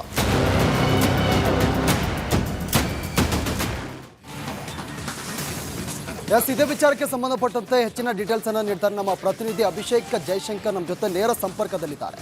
ಅಭಿಷೇಕ್, ಇದೀಗ ಅಬಕಾರಿ ಇಲಾಖೆಯಲ್ಲಿ ಬ್ರಹ್ಮಾಂಡ ಭ್ರಷ್ಟಾಚಾರ. ಅಬಕಾರಿ ಇಲಾಖೆಯ ಅಧಿಕಾರಿಗಳನ್ನು ಈಗಾಗಲೇ ಅರೆಸ್ಟ್ ಮಾಡಲಾಗಿದೆ. ಮತ್ತೊಂದು ಕಡೆ ಆ ಒಂದು ಆಡಿಯೋ ಕೂಡ ವೈರಲ್ ಆಗಿದೆ. ಆ ಆಡಿಯೋದಲ್ಲಿ ಬಹಳ ಸ್ಪಷ್ಟವಾಗಿ ಗೊತ್ತಾಗ್ತಾ ಇದೆ ಸಚಿವರ ಹೆಸರು ಕೂಡ ಸಚಿವರು ಒಂದು ಅಲ್ಲಿ ಉಲ್ಲೇಖವಾಗಿರುವುದು ಆಡಿಯೋದಲ್ಲಿ. ಇದು ಯಾವ ರೀತಿಯಾಗಿ ಸಚಿವರಿಗೆ ಉರುಳಾಗುತ್ತೆ ಮತ್ತು ತನಿಖೆ ಯಾವ ರೀತಿಯಾಗಿ ನಡೀತಾ ಇದೆ, ಸದ್ಯಕ್ಕೆ ಏನು ಡೀಟೇಲ್ಸ್ ಇದೆ? ಎಸ್, ಈಗಾಗಲೇ ಏನು ಆಡಿಯೋವನ್ನ ಕೊಟ್ಟಿರುವಂತಹ ಒಂದು ಕಾರಣದಿಂದಾಗಿ ಆ ಆಡಿಯೋವನ್ನ ಈಗಾಗಲೇ ವಾಯ್ಸ್ ಸ್ಯಾಂಪಲ್ಗಳನ್ನು ತೆಗೆದುಕೊಳ್ಳಲಾಗುತ್ತೆ. ಅದರಲ್ಲಿ ಅಧಿಕಾರಿ ಮತ್ತು ಲಕ್ಷ್ಮೀನಾರಾಯಣ ಅಂದರೆ ನನ್ನದೇ ಈ ಒಂದು ವಿಡಿಯೋ ಅಂತ ಏನು ಹೇಳಲಾಗ್ತಾ ಇದೆ, ಆ ವಿಡಿಯೋದ ಒಂದು ವಾಯ್ಸ್ ಸ್ಯಾಂಪಲ್ಗಳನ್ನು ಇಬ್ಬರದು ತೆಗೆದುಕೊಳ್ಳಲಾಗುತ್ತೆ. ನಂತರ FSLಗೆ ಕಳಿಸಲಾಗುತ್ತೆ. ಇದು ಈ ಒಂದು ವಿಚಾರ ಏನಿದೆ, ಈ ಒಂದು ವಿಚಾರಕ್ಕೆ ಸಂಬಂಧಿಸಿದಂತೆ ನಂತರ ಮುಂದಿನ ದಿನಗಳಲ್ಲಿ ತಿಮ್ಮಾಪುರ ಅವರಿಗೆ ನೋಟಿಸನ್ನು ಇಶ್ಯೂ ಮಾಡಲಾಗುತ್ತೆ. ಈ ನೋಟಿಸನ್ನು ನೀಡಿ ನಿಮ್ಮ ಮೇಲೆ ಈ ರೀತಿಯಾದಂತಹ ಒಂದು ಆರೋಪ ಬಂದಿದೆ, ಇದಕ್ಕೆ ಬಂದು ಸ್ಪಷ್ಟನೆಯನ್ನು ಕೊಡಿ ಅಂತ ಹೇಳಿ ಅವರಿಂದ ಒಂದು ಹೇಳಿಕೆಗಳನ್ನು ಪಡೆದುಕೊಳ್ಳುವಂತಹ ಸಾಧ್ಯತೆ ಇದೆ. ಅಕಸ್ಮಾತ್ ಅವ್ರದ್ದು ಏನಾದರೂ ಇನ್ವಾಲ್ವ್ಮೆಂಟ್ ಇದ್ದಂತಹ ಸಂದರ್ಭದಲ್ಲಿ ಅವರಿಗೂ ಕೂಡ ಬಂಧನ ಭೀತಿ ಎದುರಾಗುವಂತಹ ಸಾಧ್ಯತೆ ತಳ್ಳಿ ಹಾಕುವಂತಿಲ್ಲ. ಅದೇ ರೀತಿಯಾಗಿ ಇಡಿ ಅಧಿಕಾರಿಗಳು ಕೂಡ ಇದಕ್ಕೆ ಎಂಟ್ರಿ ಆಗುವಂತಹ ಸಾಧ್ಯತೆ ಇದೆ. ಪ್ರಿವೆನ್ಷನ್ ಆಫ್ ಮನಿ ಲಾಂಡ್ರಿಂಗ್ ಕೇಸನ್ನು ದಾಖಲಿಸಿಕೊಂಡು ನಂತರ ತನಿಖೆ ನಡೆಸುವಂತಹ ಸಾಧ್ಯತೆಗಳು ಕೂಡ ಇದೆ. ಈಗ ಸದ್ಯ 25 ಲಕ್ಷ ಹಣವನ್ನು ತೆಗೆದುಕೊಂಡಿದ್ದಾರೆ ಮತ್ತು ಇದರಲ್ಲಿ ಬೃಹತ್ ಮೊತ್ತದ ಅಮೌಂಟ್ ಏನಿದೆ ಅದು ಸಚಿವರಿಗೆ ಹೋಗುತ್ತೆ ಅಂತ ಹೇಳಿ ಆ ಆಡಿಯೋದಲ್ಲಿ ಸ್ಪಷ್ಟವಾಗಿ ಹೇಳಿಕೆಯನ್ನು ಕೊಡ್ತಾರೆ. ಈ ಹಿನ್ನೆಲೆಯಲ್ಲಿ ಇಲ್ಲಿಯವರೆಗೆ ಎಷ್ಟು ಹಣ ಅವರಿಗೆ ತಲುಪಿದೆ ಮತ್ತು ಅವರ ಈ ಒಂದು ಸೋರ್ಸ್ಗೆ ಅಂದರೆ ಈ ಒಂದು ಹಣಕ್ಕೆ ಯಾವ ರೀತಿಯಾದಂತಹ ಒಂದು ಲೆಕ್ಕವನ್ನು ಕೊಡ್ತಾರೆ ಅನ್ನುವಂಥದ್ದು ಕೂಡ ಇಡಿ ಅಧಿಕಾರಿಗಳಿಂದ ಒಂದು ತನಿಖೆ ನಡೆಸುವಂತಹ ಸಾಧ್ಯತೆ ಕೂಡ ಮುಂದಿನ ಹಂತದಲ್ಲಿ ಇದೆ ಅಂತಲೇ ಹೇಳ್ಬೋದು. ಈಗ ಸದ್ಯ ಲೋಕಾಯುಕ್ತ ಅಧಿಕಾರಿಗಳು ಆ ಆಡಿಯೋದ ಬಗ್ಗೆ ಈಗಾಗಲೇ ಆಡಿಯೋ ವಿಚಾರವಾಗಿ ವರ್ಕನ್ನು ಮಾಡ್ತಾ ಇರುವಂಥದ್ದು.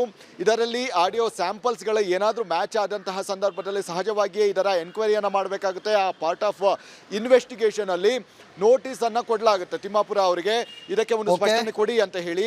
ಸಹಜವಾಗಿಯೇ ಇದರ ಬಗ್ಗೆ ಅವರು ಅಲ್ಲಗೆಳೆದರೂ ಕೂಡ ಇದರ ಬಗ್ಗೆ ವಿಚಾರ ಗೊತ್ತಿಲ್ಲ ಅಂದರೂ ಕೂಡ ಇದರ ಒಂದಷ್ಟು ತನಿಖೆಯನ್ನು ನಡೆಸಿದಂತಹ ಸಂದರ್ಭದಲ್ಲಿ ಸತ್ಯಾಸತ್ಯತೆ ಹೊರಬೀಳಲಿದೆ. ಓಕೆ ಅಭಿಷೇಕ್, ಥ್ಯಾಂಕ್ ಯು ತಮ್ಮೆಲ್ಲ ಮಾಹಿತಿಗೆ.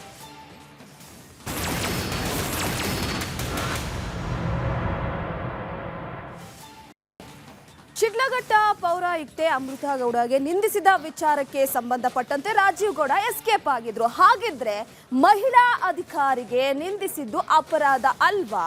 ಪ್ರಮುಖವಾಗಿ ನೋಡಿ, ರಾಜೀವ್ ಗೌಡ ಮಹಿಳಾ ಅಧಿಕಾರಿಗೆ ಅವಾಚ್ಯ ಶಬ್ದಗಳಿಂದ ನಿಂದಿಸಿದ್ರು. ಅದು ಅಪರಾಧವಲ್ವಾ? ಹಾಗಿದ್ರೆ ಕರ್ತವ್ಯ ನಿರತ ಅಧಿಕಾರಿಗೆ ಜೀವ ಬೆದರಿಕೆ ಹಾಕಿದ್ದು ತಪ್ಪಲ್ವಾ? ಹಾಗಿದ್ರೆ FIR ದಾಖಲಾಗಿ 7 ದಿನ ಕಳೆದರೂ ಕೂಡ ಆರೋಪಿ ಸೇಫ್ ಆಗೇ ಇರೋದು. ಧಮ್ಕಿ ವೀರನ ಬೆನ್ನಿಗೆ ನಿಂತ್ರ. ಹಾಗಿದ್ರೆ ಸರ್ಕಾರದ ಪ್ರಭಾವಿ ಮಂತ್ರಿ ಮಹಿಳಾಧಿಕಾರಿಗೆ ಅವಾಚ್ಯ ಶಬ್ದಗಳನ್ನ ನಿಲ್ಲಿಸಿದ್ರು ಕೂಡ ಯಾಕೆ ಅವರ ವಿರುದ್ಧ ಕಠಿಣ ಕ್ರಮ ಆಗ್ತಾ ಇಲ್ಲ? 7 ದಿನ ಕಳಿತು. 7 ದಿನ ಕಳೆದ್ರು ಕೂಡ ಆರೋಪಿ ಮಾತ್ರ ಸೇಫ್ ಆಗಿರೋದು. ಎಲ್ಲಿದ್ದಾನೆ ಅಂತ ಏನ್ ಮಾಡ್ತಿದ್ದಾನೆ? ತಲೆಮರೆಸಿಕೊಂಡಿರುವ ವಿಚಾರಕ್ಕೆ ಸಂಬಂಧಪಟ್ಟಂತೆ ಧಮ್ಕಿ ಹಾಕಿದ ವೀರನ ವಿರುದ್ಧ ಯಾಕೆ ಕ್ರಮವನ್ನು ತೆಗೆದುಕೊಳ್ತಿಲ್ಲ? ಹಾಗಿದ್ರೆ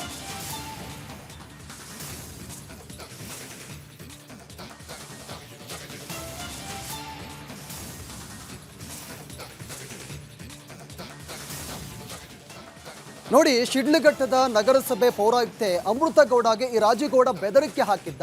ಆತ ಬೆದರಿಕೆ ಹಾಕಿ ಇಂದಿಗೆ 7 ದಿನ ಆಗಿದೆ. FIR ಕೂಡ ದಾಖಲಾಗಿದೆ. FIR ದಾಖಲಾದರೂ ಕೂಡ ಇನ್ನೂ ಕೂಡ ಕಾಂಗ್ರೆಸ್ನ ಮುಖಂಡ ರಾಜೀವ್ ಗೌಡ ಅರೆಸ್ಟ್ ಆಗಿಲ್ಲ. ಯಾಕೆ ಅನ್ನೋ ಪ್ರಶ್ನೆ ಮೂಡ್ತಾ ಇದೆ. ಆತನಿಗೆ ಸಚಿವರ ಬೆಂಬಲ ಇದೆಯಾ? ಆತನ ಹಿಂದೆ ಯಾರಿದ್ದಾರೆ? ವಾರ ಕಳೆದರೂ ಕೂಡ ಆರೋಪಿ ಬಂಧನಕ್ಕಿನ್ನೂ ಮೀನಾಮೇಷ. ಯಾಕೆ 2 FIR ದಾಖಲಾದರೂ ಕೂಡ ಪೊಲೀಸರು ಡೋಂಟ್ ಕೇರ್. ನಿರೀಕ್ಷಣಾ ಜಾಮೀನಿಗೆ ಅರ್ಜಿ ಹಾಕಿ ತಲೆಮರೆಸಿಕೊಂಡಿದ್ದಾನೆ ಆರೋಪಿ. ಕಾಂಗ್ರೆಸ್ ಮುಖಂಡ ರಾಜೀವ್ ಗೌಡ ಬಂಧನಕ್ಕಿನ್ನೂ ಕಳ್ಳಾಟ. ಧಮ್ಕಿ ವೀರನ ಬೆನ್ನಿಗೆ ನಿಂತು ರಕ್ಷಣೆ ಮಾಡ್ತಾ ಇದ್ದಾರೆ ಪ್ರಭಾವಿ ಮಂತ್ರಿ. ಹಾಗಾದ್ರೆ ಆ ಮಂತ್ರಿ ಯಾರು? ಆತನ ಹಿಂದೆ ಯಾರೆಲ್ಲ ಇದ್ದಾರೆ? ಇನ್ನೂ ಕೂಡ ಅರೆಸ್ಟ್ ಆಗಿಲ್ಲ. ಯಾಕೆ ಅರೆಸ್ಟ್ ಮಾಡಿಲ್ಲ ಅನ್ನೋ ಪ್ರಶ್ನೆ ಮೂಡ್ತಾ ಇದೆ. ಈಗಾಗಲೇ ರಾಜ್ಯಾದ್ಯಂತ ಈತನ ವಿರುದ್ಧವಾಗಿ ಹೋರಾಟಗಳು ನಡೀತಾ ಇದೆ, ಪ್ರತಿಭಟನೆಗಳು ಕೂಡ ನಡೀತಾ ಇದೆ. 7 ದಿನ ಆಗಿದೆ, ಆದರೂ ಕೂಡ ಅರೆಸ್ಟ್ ಆಗಿಲ್ಲ. ಯಾಕೆ ಅನ್ನೋ ಪ್ರಶ್ನೆ ಮೂಡ್ತಾ ಇದೆ. ಈಗಾಗಲೇ ಆತ ನಿರೀಕ್ಷಣಾ ಜಾಮೀನಿಗೆ ಅರ್ಜಿ ಕೂಡ ಹಾಕಿದ್ದಾನೆ. ಅರ್ಜಿ ಹಾಕಿ 7 ದಿನ ಆಯಿತು ತಲೆಮರೆಸ್ಕೊಂಡು. ಇನ್ನೂ ಕೂಡ ಪೊಲೀಸರು ಆತನನ್ನು ಹುಡುಕಾಡ್ತಾ ಇದ್ದಾರೆ. ಆತ ಪತ್ತೆಯಾಗಿಲ್ಲ. ಯಾವಾಗ ಆತನನ್ನು ಅರೆಸ್ಟ್ ಮಾಡ್ತಾರೆ ಅನ್ನೋ ಪ್ರಶ್ನೆ ಮೂಡ್ತಾ ಇದೆ.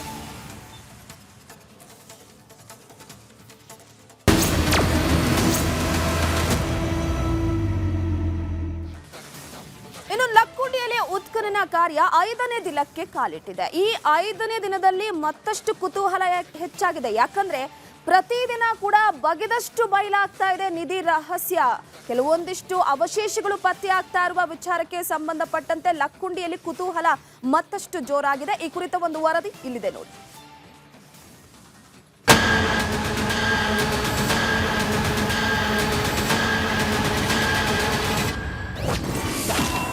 ಲಕ್ಕುಂಡಿ ಗ್ರಾಮಕ್ಕೆ ಶಿಲಾಯುಗದ ನಂಟು. ಉತ್ಖನನ ವೇಳೆ ಸಿಕ್ತು ಕಲ್ಲಿನ ಕೊಡಲಿ ಗಂಟೆ. ಗದಗ ಜಿಲ್ಲೆಯ ಲಕ್ಕುಂಡಿಯಲ್ಲಿ ಉತ್ಖನನ ಕಾರ್ಯ 5ನೇ ದಿನಕ್ಕೆ ಕಾಲಿಟ್ಟಿದೆ. ಕೋಟೆ ವೀರಭದ್ರೇಶ್ವರ ದೇವಸ್ಥಾನದ ಆವರಣದಲ್ಲಿ ನಿಧಿಗಾಗಿ ಉತ್ಖನನವನ್ನ ಮಾಡಲಾಗ್ತಿದೆ. ಈ ವೇಳೆ ಒಂದೊಂದೇ ರಹಸ್ಯಗಳು ಬಯಲಾಗ್ತಾನೆ ಇದೆ. ನಿನ್ನೆ ಕಲ್ಲಿನ ಆಯುಧ ಪತ್ತೆಯಾಗಿದೆ. ಇದು ಶಿಲಾಯುಗದಲ್ಲಿ ಬಳಕೆಯಾಗ್ತಾ ಇದ್ದ ಕೊಡಲಿ ಆಕಾರದಲ್ಲಿದೆ. ಮುಂದಿನ ಒಂದು ಭಾಗ ಮೊಣಚಾಗಿರುವ ಕಲ್ಲಿನ ಆಯುಧವಾಗಿದೆ.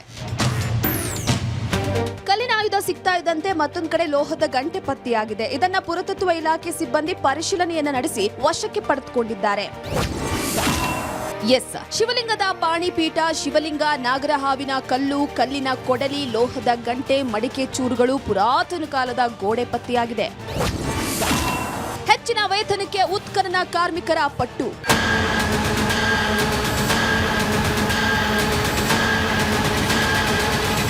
ಇನ್ನು ಉತ್ಖನನ ಕಾರ್ಯದಲ್ಲಿ ಸುಮಾರು 35 ಕಾರ್ಮಿಕರು ಕೆಲಸ ಮಾಡ್ತಾ ಇದ್ದಾರೆ. ಬೆಳಗ್ಗೆ 8 ಗಂಟೆಯಿಂದ ಸಂಜೆ 5 ಗಂಟೆಯವರೆಗೆ ಉತ್ಖನನ ನಿಧಿಗಾಗಿ ಹುಡುಕ್ತಾ ಇದ್ದಾರೆ. ನಿನ್ನೆ ಕೆಲಸ ತಡವಾಗಿ ಆರಂಭವಾಯಿತು. ಏಕೆಂದ್ರೆ ಉತ್ಖನನ ಕಾರ್ಮಿಕರು ಸರ್ಕಾರ ಕೊಡುವ ವೇತನ ವಿಚಾರದಲ್ಲಿ ಅಪಸ್ವರವನ್ನ ಎತ್ತುತ್ತಿದ್ದಾರೆ. ದಿನಕ್ಕೆ 374 ರೂಪಾಯಿ ವೇತನ ನೀಡುತ್ತಿದ್ದಾರೆ. ಉದ್ಯೋಗ ಖಾತ್ರಿಯಲ್ಲಿ ದಿನಕ್ಕೆ 4 ಗಂಟೆ ಕೆಲಸ ಮಾಡಿದ್ರೆ 374 ರೂಪಾಯಿ ಕೊಡ್ತಾರೆ. ಆದ್ರೆ ಇಲ್ಲಿ 10 ಗಂಟೆ ಉರಿ ಬಿಸಿಲಲ್ಲಿ ಕೆಲಸ ಮಾಡ್ತಾ ಇದ್ದೇವೆ, ಇಲ್ಲೂ 374 ರೂಪಾಯಿ ಸಂಬಳ ಕೊಡ್ತಾರೆ. ನಮಗೆ 600 ರೂಪಾಯಿ ವೇತನ ನೀಡಬೇಕು ಅಂತ ಆಗ್ರಹಿಸಿದ್ದಾರೆ. 374 ರೂಪಾಯಿ ನಮಗೆ ಸಾಗ್ಲು ಆಗೋದಿರ್ತೇವೆ ಸರ. ಈಗ ಮುಂದೆ ನಮಗೆ 600 ರೂಪಾಯಿ ಕಡೆಗೆ ಅಂದಿಷ್ಟಲ್ಲ. ಈಗ ಗೋಂಡಿ ಕೆಲ್ಸಕ್ಕೆ ಹೋದ್ರೆ 550 ಹಾಕಿ ಕೊಡ್ತಾರೆ ಸರ. ಆ ಪ್ರಕಾರ ನಮಗೆ ಹಾಕಿ ನಮಗೆ ಮುಂಜಾನೆ 8 ತನ 5 ಗಂಟೆ ಮಟ್ಟ ಬಿಡೋಲ್ರಿ ಸರ. ನಮಗೆ ಅನುಕೂಲ ಮಾಡಿಕೊಡ್ರಿ ಸರ್. ಅದಕ್ಕೆ ಸದ್ಯ ಉತ್ಖನನ ಕೆಲಸ ಮುಂದುವರೆದಿದ್ದು ಭೂಮಿಯ ಗರ್ಭದಲ್ಲಿರೋ ಶಿವಲಿಂಗ ಪಾಣಿಪೀಠ ಹೊರಗಡೆ ತೆಗೆಯುವ ನಿರೀಕ್ಷೆ ಇದೆ. ಮತ್ತಷ್ಟು ಪುರಾತನ ವಸ್ತುಗಳು ಸಿಗುವ ಸಾಧ್ಯತೆ ಇದೆ. ಮಂಜು ಪತ್ತಾರ್, ರಿಪಬ್ಲಿಕ್ ಕನ್ನಡ, ಗದಗ. ಈ ಬಗ್ಗೆ ಮತ್ತಷ್ಟು ಮಾಹಿತಿಯನ್ನ ಕೊಡ್ತಾ ಹೋಗ್ತಾರೆ ನಮ್ಮ ಪ್ರತಿನಿಧಿ ಮಂಜು ಪತ್ತಾರ್, ನೇರ ಸಂಪರ್ಕದಲ್ಲಿದ್ದಾರೆ. ಮಂಜು, ಪ್ರಮುಖವಾಗಿ ನೋಡಿ ಪ್ರತಿನಿತ್ಯ ಕುತೂಹಲ ಕೇಳಿಸುವಂತ ಈ ಉತ್ಖನನ ಇವತ್ತು 5ನೇ ದಿನಕ್ಕೆ ಕಾಲಿಟ್ಟಿದೆ. ಇವತ್ತು ಕೂಡ ನಿರೀಕ್ಷೆ ಮಾಡಬಹುದಾ ಕೆಲವೊಂದಿಷ್ಟು ಅವಶೇಷಗಳು ಸಿಗಬಹುದು ಅಂತ? ಈ ಬಗ್ಗೆ ಮಾಹಿತಿ ಕೊಡೋದಾದ್ರೆ.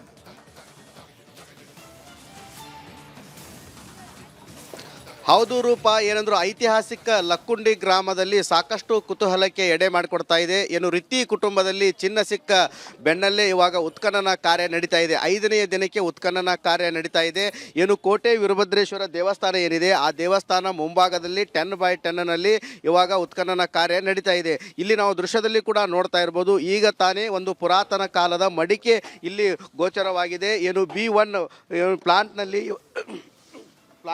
ಏನು ಉತ್ಖನನ ಕಾರ್ಯ ನಡೀತಾ ಇತ್ತು. ಈ ಸಮಯದಲ್ಲಿ ಒಂದು ಪುರಾತನ ಕಾಲದ ಮಡಿಕೆ ಉಂಟಾಗಿದೆ. ಸಾಕಷ್ಟು ಕುತೂಹಲ ಕೂಡ ಕೆರಳಿಸ್ತಾ ಇದೆ.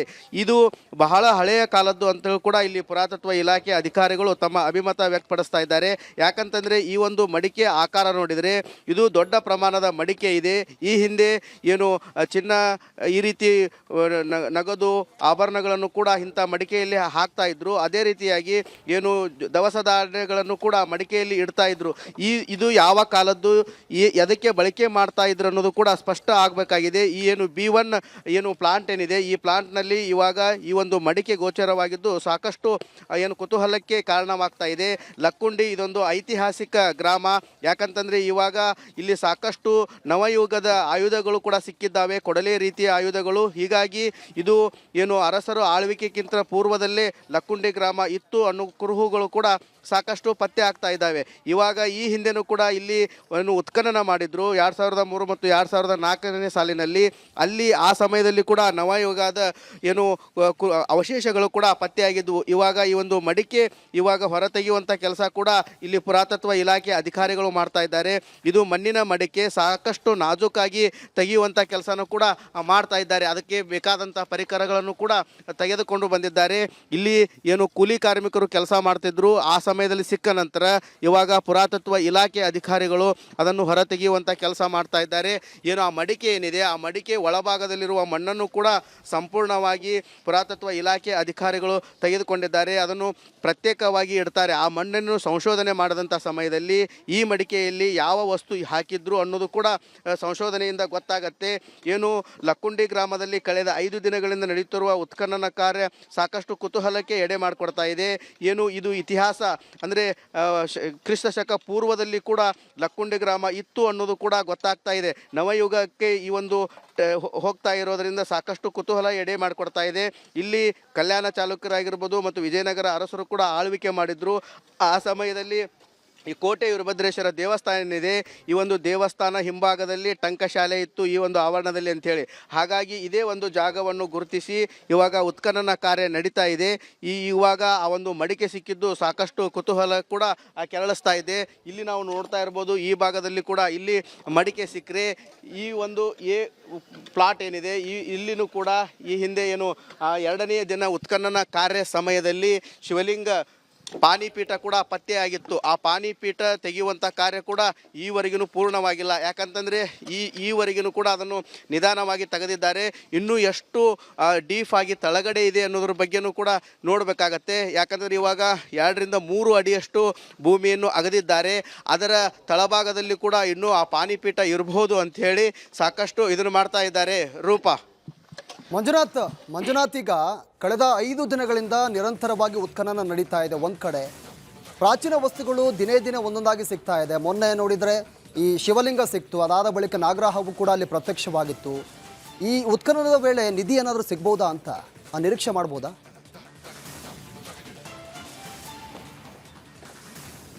ಹೌದು ಪ್ರವೀಣ್, ಏನಂತಂದರೆ ಐತಿಹಾಸಿಕ ಲಕ್ಕುಂಡಿ ಗ್ರಾಮದಲ್ಲಿ ಸಾಕಷ್ಟು ಇಲ್ಲಿ ಟಂಕಶಾಲೆ ಇರೋದರಿಂದ ಈ ಹಿಂದೆನೂ ಕೂಡ ಗ್ರಾಮದಲ್ಲಿ ಸಾಕಷ್ಟು ನಿಧಿ, ಚಿನ್ನ, ಬಂಗಾರ ಕೂಡ ಸಿಕ್ಕಂಥ ಉದಾಹರಣೆಗಳಿದ್ದಾವೆ. ಗ್ರಾಮಸ್ಥರು ಕೂಡ ಹೇಳ್ತಾ ಇದ್ದಾರೆ. ಆದರೆ ಇವಾಗ ಈ ಒಂದು ಸ್ಥಳದಲ್ಲಿ ಉತ್ಖನನ ಕಾರ್ಯ ಏನು ನಡೀತಾ ಇದೆ, ಇವಾಗ ಬಹಳಷ್ಟು ಪುರಾತನ ಕಾಲದ ವಸ್ತುಗಳು ಕೂಡ ಇಲ್ಲಿ ಪತ್ತೆ ಆಗ್ತಾ ಇದ್ದಾವೆ. ನಾವು ಇಲ್ಲಿ ನೋಡ್ತಾ ಇರುವಂಥದ್ದು ಇದು ಪಾನಿಪೀಠ. ಇದು ಇಷ್ಟೋ ಪ್ರಮಾಣದಲ್ಲಿ ಅಂದರೆ ಮೊದಲೇ ಇಷ್ಟೇ ಗೋಚರವಾಗಿತ್ತು, ನಂತರ 2ನೇ ದಿನಕ್ಕೆ ಇಷ್ಟಾಗಿತ್ತು. ಇವಾಗ ಈವರೆಗೂ ಕೂಡ ಇಲ್ಲಿ ಉತ್ಖನನ ಕಾರ್ಯ ಮಾಡ್ತಾ ಇದ್ದಾರೆ. ಆದರೆ ಇದನ್ನು ಪೂರ್ಣ ಪ್ರಮಾಣದಲ್ಲಿ ತೆಗೆಯಬೇಕಾಗತ್ತೆ. ಇಲ್ಲಿನೂ ಕೂಡ ಒಂದು ಹಳೆ ಕಾಲದ ಪ್ರಾಚ್ಯ ವಸ್ತು ಸಿಕ್ಕಿದೆ. ಹೀಗಾಗಿ ಸಾಕಷ್ಟು ಕುತೂಹಲ ಎಡೆ ಮಾಡಿಕೊಡ್ತಾ ಇದೆ. ಈ ಒಂದು ಭಾಗದಲ್ಲಿ ಟಂಕಶಾಲೆ ಇರೋದರಿಂದ ಇಲ್ಲಿ ನಿಧಿ ಇರ್ಬೋದು ಅಥವಾ ಬೇರೆ ವಸ್ತುಗಳು ಇರ್ಬೋದು ಅನ್ನೋದು ಕೂಡ ಸಾಕಷ್ಟು ಕುತೂಹಲಕ್ಕೆ ಎಡೆ ಮಾಡಿಕೊಡ್ತಾ ಇದೆ. ಒಟ್ಟಾರೆ ಹೇಳ್ಬೇಕಂತಂದರೆ ಕಳೆದ 5 ದಿನಗಳಿಂದಲೂ ಕೂಡ ಇಲ್ಲಿ ಉತ್ಖನನ ಕಾರ್ಯ ನಡೀತಾ ಇದೆ. ನಿಧಿ ಸಿಕ್ಕ ಬೆನ್ನಲ್ಲೇ ಉತ್ಖನನ ಕಾರ್ಯ ನಡೀತಾ ಇರೋದರಿಂದ ಈ ಭಾಗದಲ್ಲಿ ಅಪಾರ ಪ್ರಮಾಣದ ವಜ್ರ ವೈಡೂರ್ಯಗಳು ಕೂಡ ಸಿಗಬಹುದು ಅಂತ ಹೇಳಿ. ಯಾಕಂತಂದರೆ ಇಲ್ಲಿ ಗ್ರಾಮಸ್ಥರು ಕೂಡ ಮಳೆ ಬಂದಂಥ ಸಮಯದಲ್ಲಿ ಗ್ರಾಮದಲ್ಲಿ ಓಡಾಡುವಂಥ ಸಮಯದಲ್ಲಿ ಕೂಡ ಸಾಕಷ್ಟು ವಸ್ತುಗಳು ಸಿಕ್ಕಿದ್ದಾವೆ. ಏನು ಚಿನ್ನದ ನಾಣ್ಯಗಳಾಗಿರ್ಬೋದು, ಹವಳ, ವಜ್ರ, ವೈಡೂರ್ಯಗಳು ಕೂಡ ಸಿಕ್ಕಿದ್ದಾವೆ.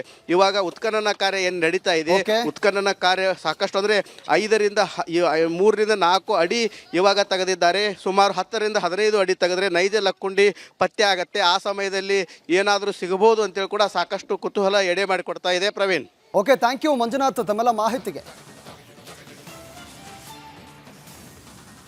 ನೋಡಿ, ಜಂಟಿ ಅಧಿವೇಶನವನ್ನು ಕರೆದು ಸಂಕಷ್ಟಕ್ಕೆ ಸಿಲುಕ್ತಾ ಸರ್ಕಾರ ಅನ್ನೋ ಪ್ರಶ್ನೆ ಮೂಡ್ತಾ ಇದೆ. ಬಿಬಿಜಿ ರಾಮ್ಜಿ ಬಿಲ್ ವಿರೋಧಿಸಿ ಜಂಟಿ ಅಧಿವೇಶನವನ್ನು ಈಗ ಸರ್ಕಾರ ಕರೆದಿರೋದು. ಅಧಿವೇಶನದ ಹೊತ್ತಿನಲ್ಲಿ ರಾಜ್ಯದಲ್ಲಿ ಸಾಲು ಸಾಲು ಅವಾಂತರ ನಡೀತಾ ಇದೆ.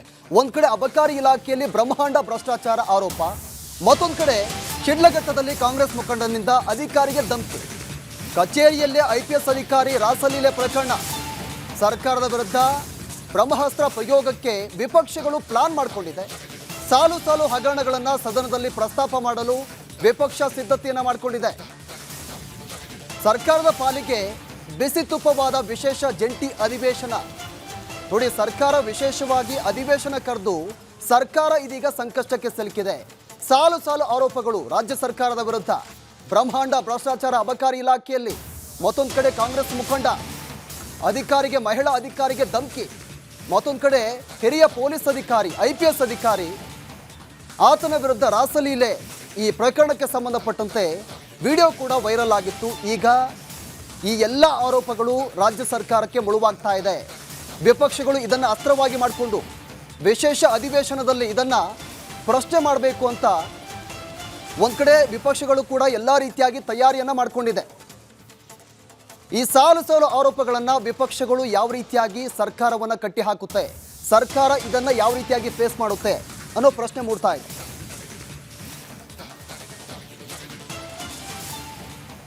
PUC ವಿದ್ಯಾರ್ಥಿಗಳಿಗೆ ಶಿಕ್ಷಣ ಇಲಾಖೆ ಶಾಕ್ ಅನ್ನ ಕೊಟ್ಟಿದೆ. ಸ್ಟಡಿ ಹಾಲಿಡೇ ಅಂತ ವಿದ್ಯಾರ್ಥಿಗಳಿಗೆ ನಡುವಾಗಿ ಒಂದು ರಜೆಯನ್ನ ಕೊಡಲಾಗುತ್ತೆ.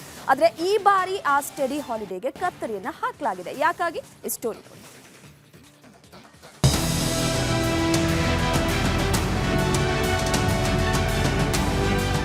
ಪದವಿ ಪೂರ್ವ ಪರೀಕ್ಷೆಗೆ ಮುಹೂರ್ತ ಫಿಕ್ಸ್ ಆಗಿದೆ. PU ಎಕ್ಸಾಮ್ಗೆ ಕೌಂಟ್ ಡೌನ್ ಶುರುವಾಗಿದ್ದು ವಿದ್ಯಾರ್ಥಿಗಳು ಪರೀಕ್ಷೆ ತಯಾರಿಯನ್ನು ಶುರು ಮಾಡಿದ್ದಾರೆ. ಹಗಲು ರಾತ್ರಿ ಎನ್ನದೆ ಎಕ್ಸಾಮ್ಗೆ ರೆಡಿ ಆಗ್ತಿದ್ದಾರೆ. ಹೀಗಿರುವಾಗಲೇ ಶಿಕ್ಷಣ ಇಲಾಖೆ ಬಿಗ್ ಶಾಕ್ ಕೊಟ್ಟಿದೆ.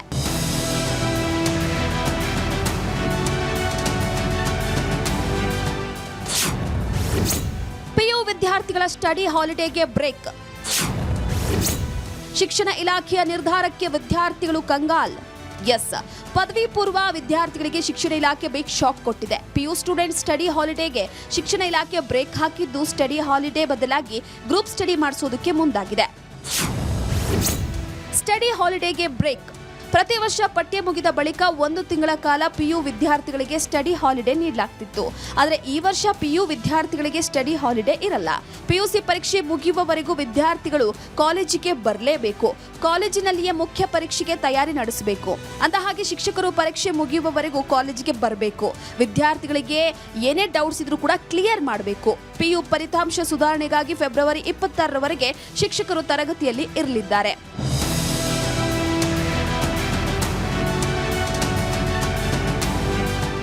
ಬಹುತೇಕ ವಿದ್ಯಾರ್ಥಿಗಳಿಗೆ ಏಕಾಂತದಲ್ಲಿ ಓದಿದರಷ್ಟೇ ಪಾಠ ತಲೆಗೆ ಹತ್ತೋದು. ಹಲವರಿಗೆ ಗ್ರೂಪ್ ಸ್ಟಡಿ ಮಾಡಿ ಅಭ್ಯಾಸ ಇರೋದಿಲ್ಲ. ಆದರೆ ಇದ್ಯಾವುದನ್ನು ಕೂಡ ಪರಿಗಣಿಸದೆ ಏಕಾಏಕಿಯಾಗಿ ನಿರ್ಧಾರ ತೆಗೆದುಕೊಂಡಿರೋದು ವಿದ್ಯಾರ್ಥಿಗಳ ಭವಿಷ್ಯಕ್ಕೆ ಮುಳುವಾಗುವ ಆತಂಕ ಎದುರಾಗಿದೆ. Bureau report, republic Kannada. ಆ ಜಿಲ್ಲೆಯ ಜನ ಕಾರ್ಖಾನೆ ಬಂತು ಅಂತ ಸಂಭ್ರಮ ಪಟ್ಟಿದ್ರು. ನೂರಾರು ಜನರಿಗೆ ಕೆಲಸ ಸಿಗುತ್ತೆ, ನಮ್ಮ ಜೀವನ ಸೆಟ್ಲು ಅಂದ್ಕೊಂಡಿದ್ರು. ಆದ್ರೀಗ ಅದೇ ಜನರ ಜೀವ ಹೆಣ್ತಾ ಇದೆ. ಈ ಕುರಿತು ಒಂದು ರಿಪೋರ್ಟ್ ನಿಮ್ಮ ಮುಂದೆ.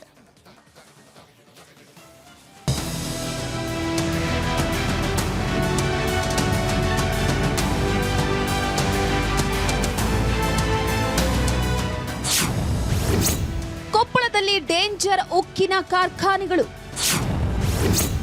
ಜನರ ಜೀವ ಹಿಂಡುತ್ತಿವೆ ಯಮಧೂಳು. ಹೀಗೆ ಗ್ರಾಮ ಸಭೆಯಲ್ಲಿ ಕಾರ್ಖಾನೆಯ ಅಧಿಕಾರಿಗಳನ್ನ ತರಾಟೆಗೆ ತೆಗೆದುಕೊಂಡು ಆಕ್ರೋಶವನ್ನ ಹೊರಹಾಕ್ತಾ ಇರೋ ಜನರನ್ನ ಒಮ್ಮೆ ನೋಡಿ. ಇವರೆಲ್ಲ ಕೊಪ್ಪಳ ತಾಲೂಕಿನ ಹಿರೇಬಗನಾಳ ಗ್ರಾಮಸ್ಥರು. ಇವರ ಬದುಕು 15ಕ್ಕೂ ಉಕ್ಕಿನ ಕಾರ್ಖಾನೆಗಳು ನರಕಕ್ಕೆ ತಳ್ಳಿವೆ.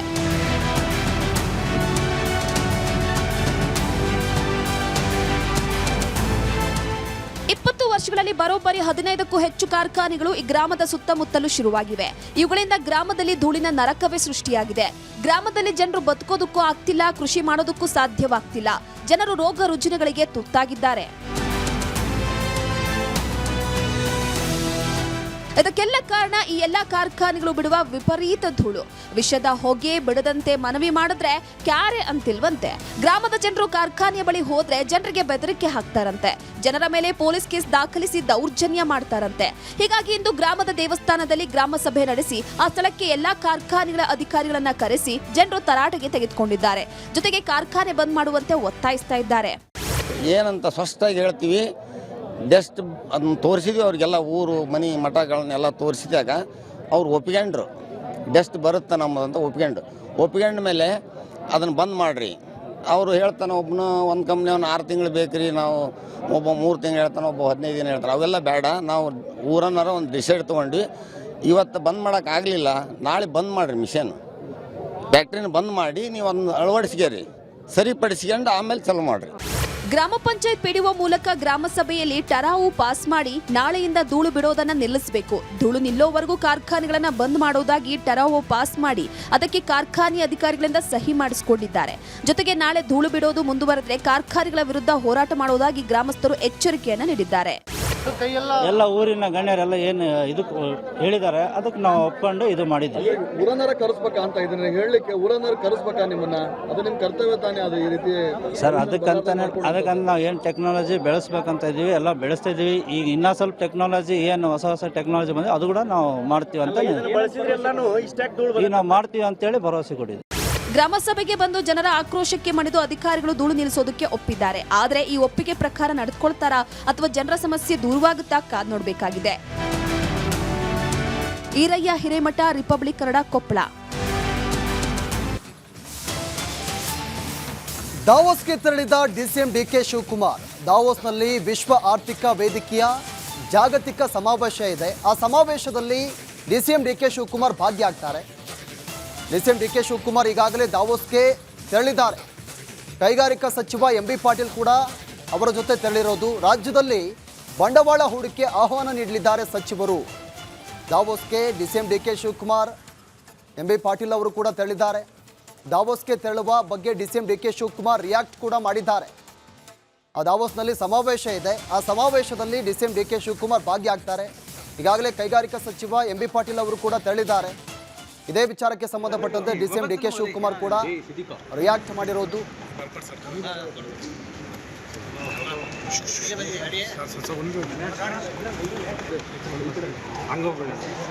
ರಾಜಕೀಯ ಕಾರಣಕ್ಕಾಗಿ ದಾವೋಸ್ ಪ್ರವಾಸ ಮೊಟ್ಟುಗೊಳಿಸಿರೋದು ಸರಿಯಲ್ಲ ಸಿಎಂ ಡಿಸಿಎಂ ಅಂತ ಬಿಜೆಪಿ ನಾಯಕರು ಆರೋಪ ಮಾಡ್ತಾ ಇದ್ದಾರೆ ಸರ್.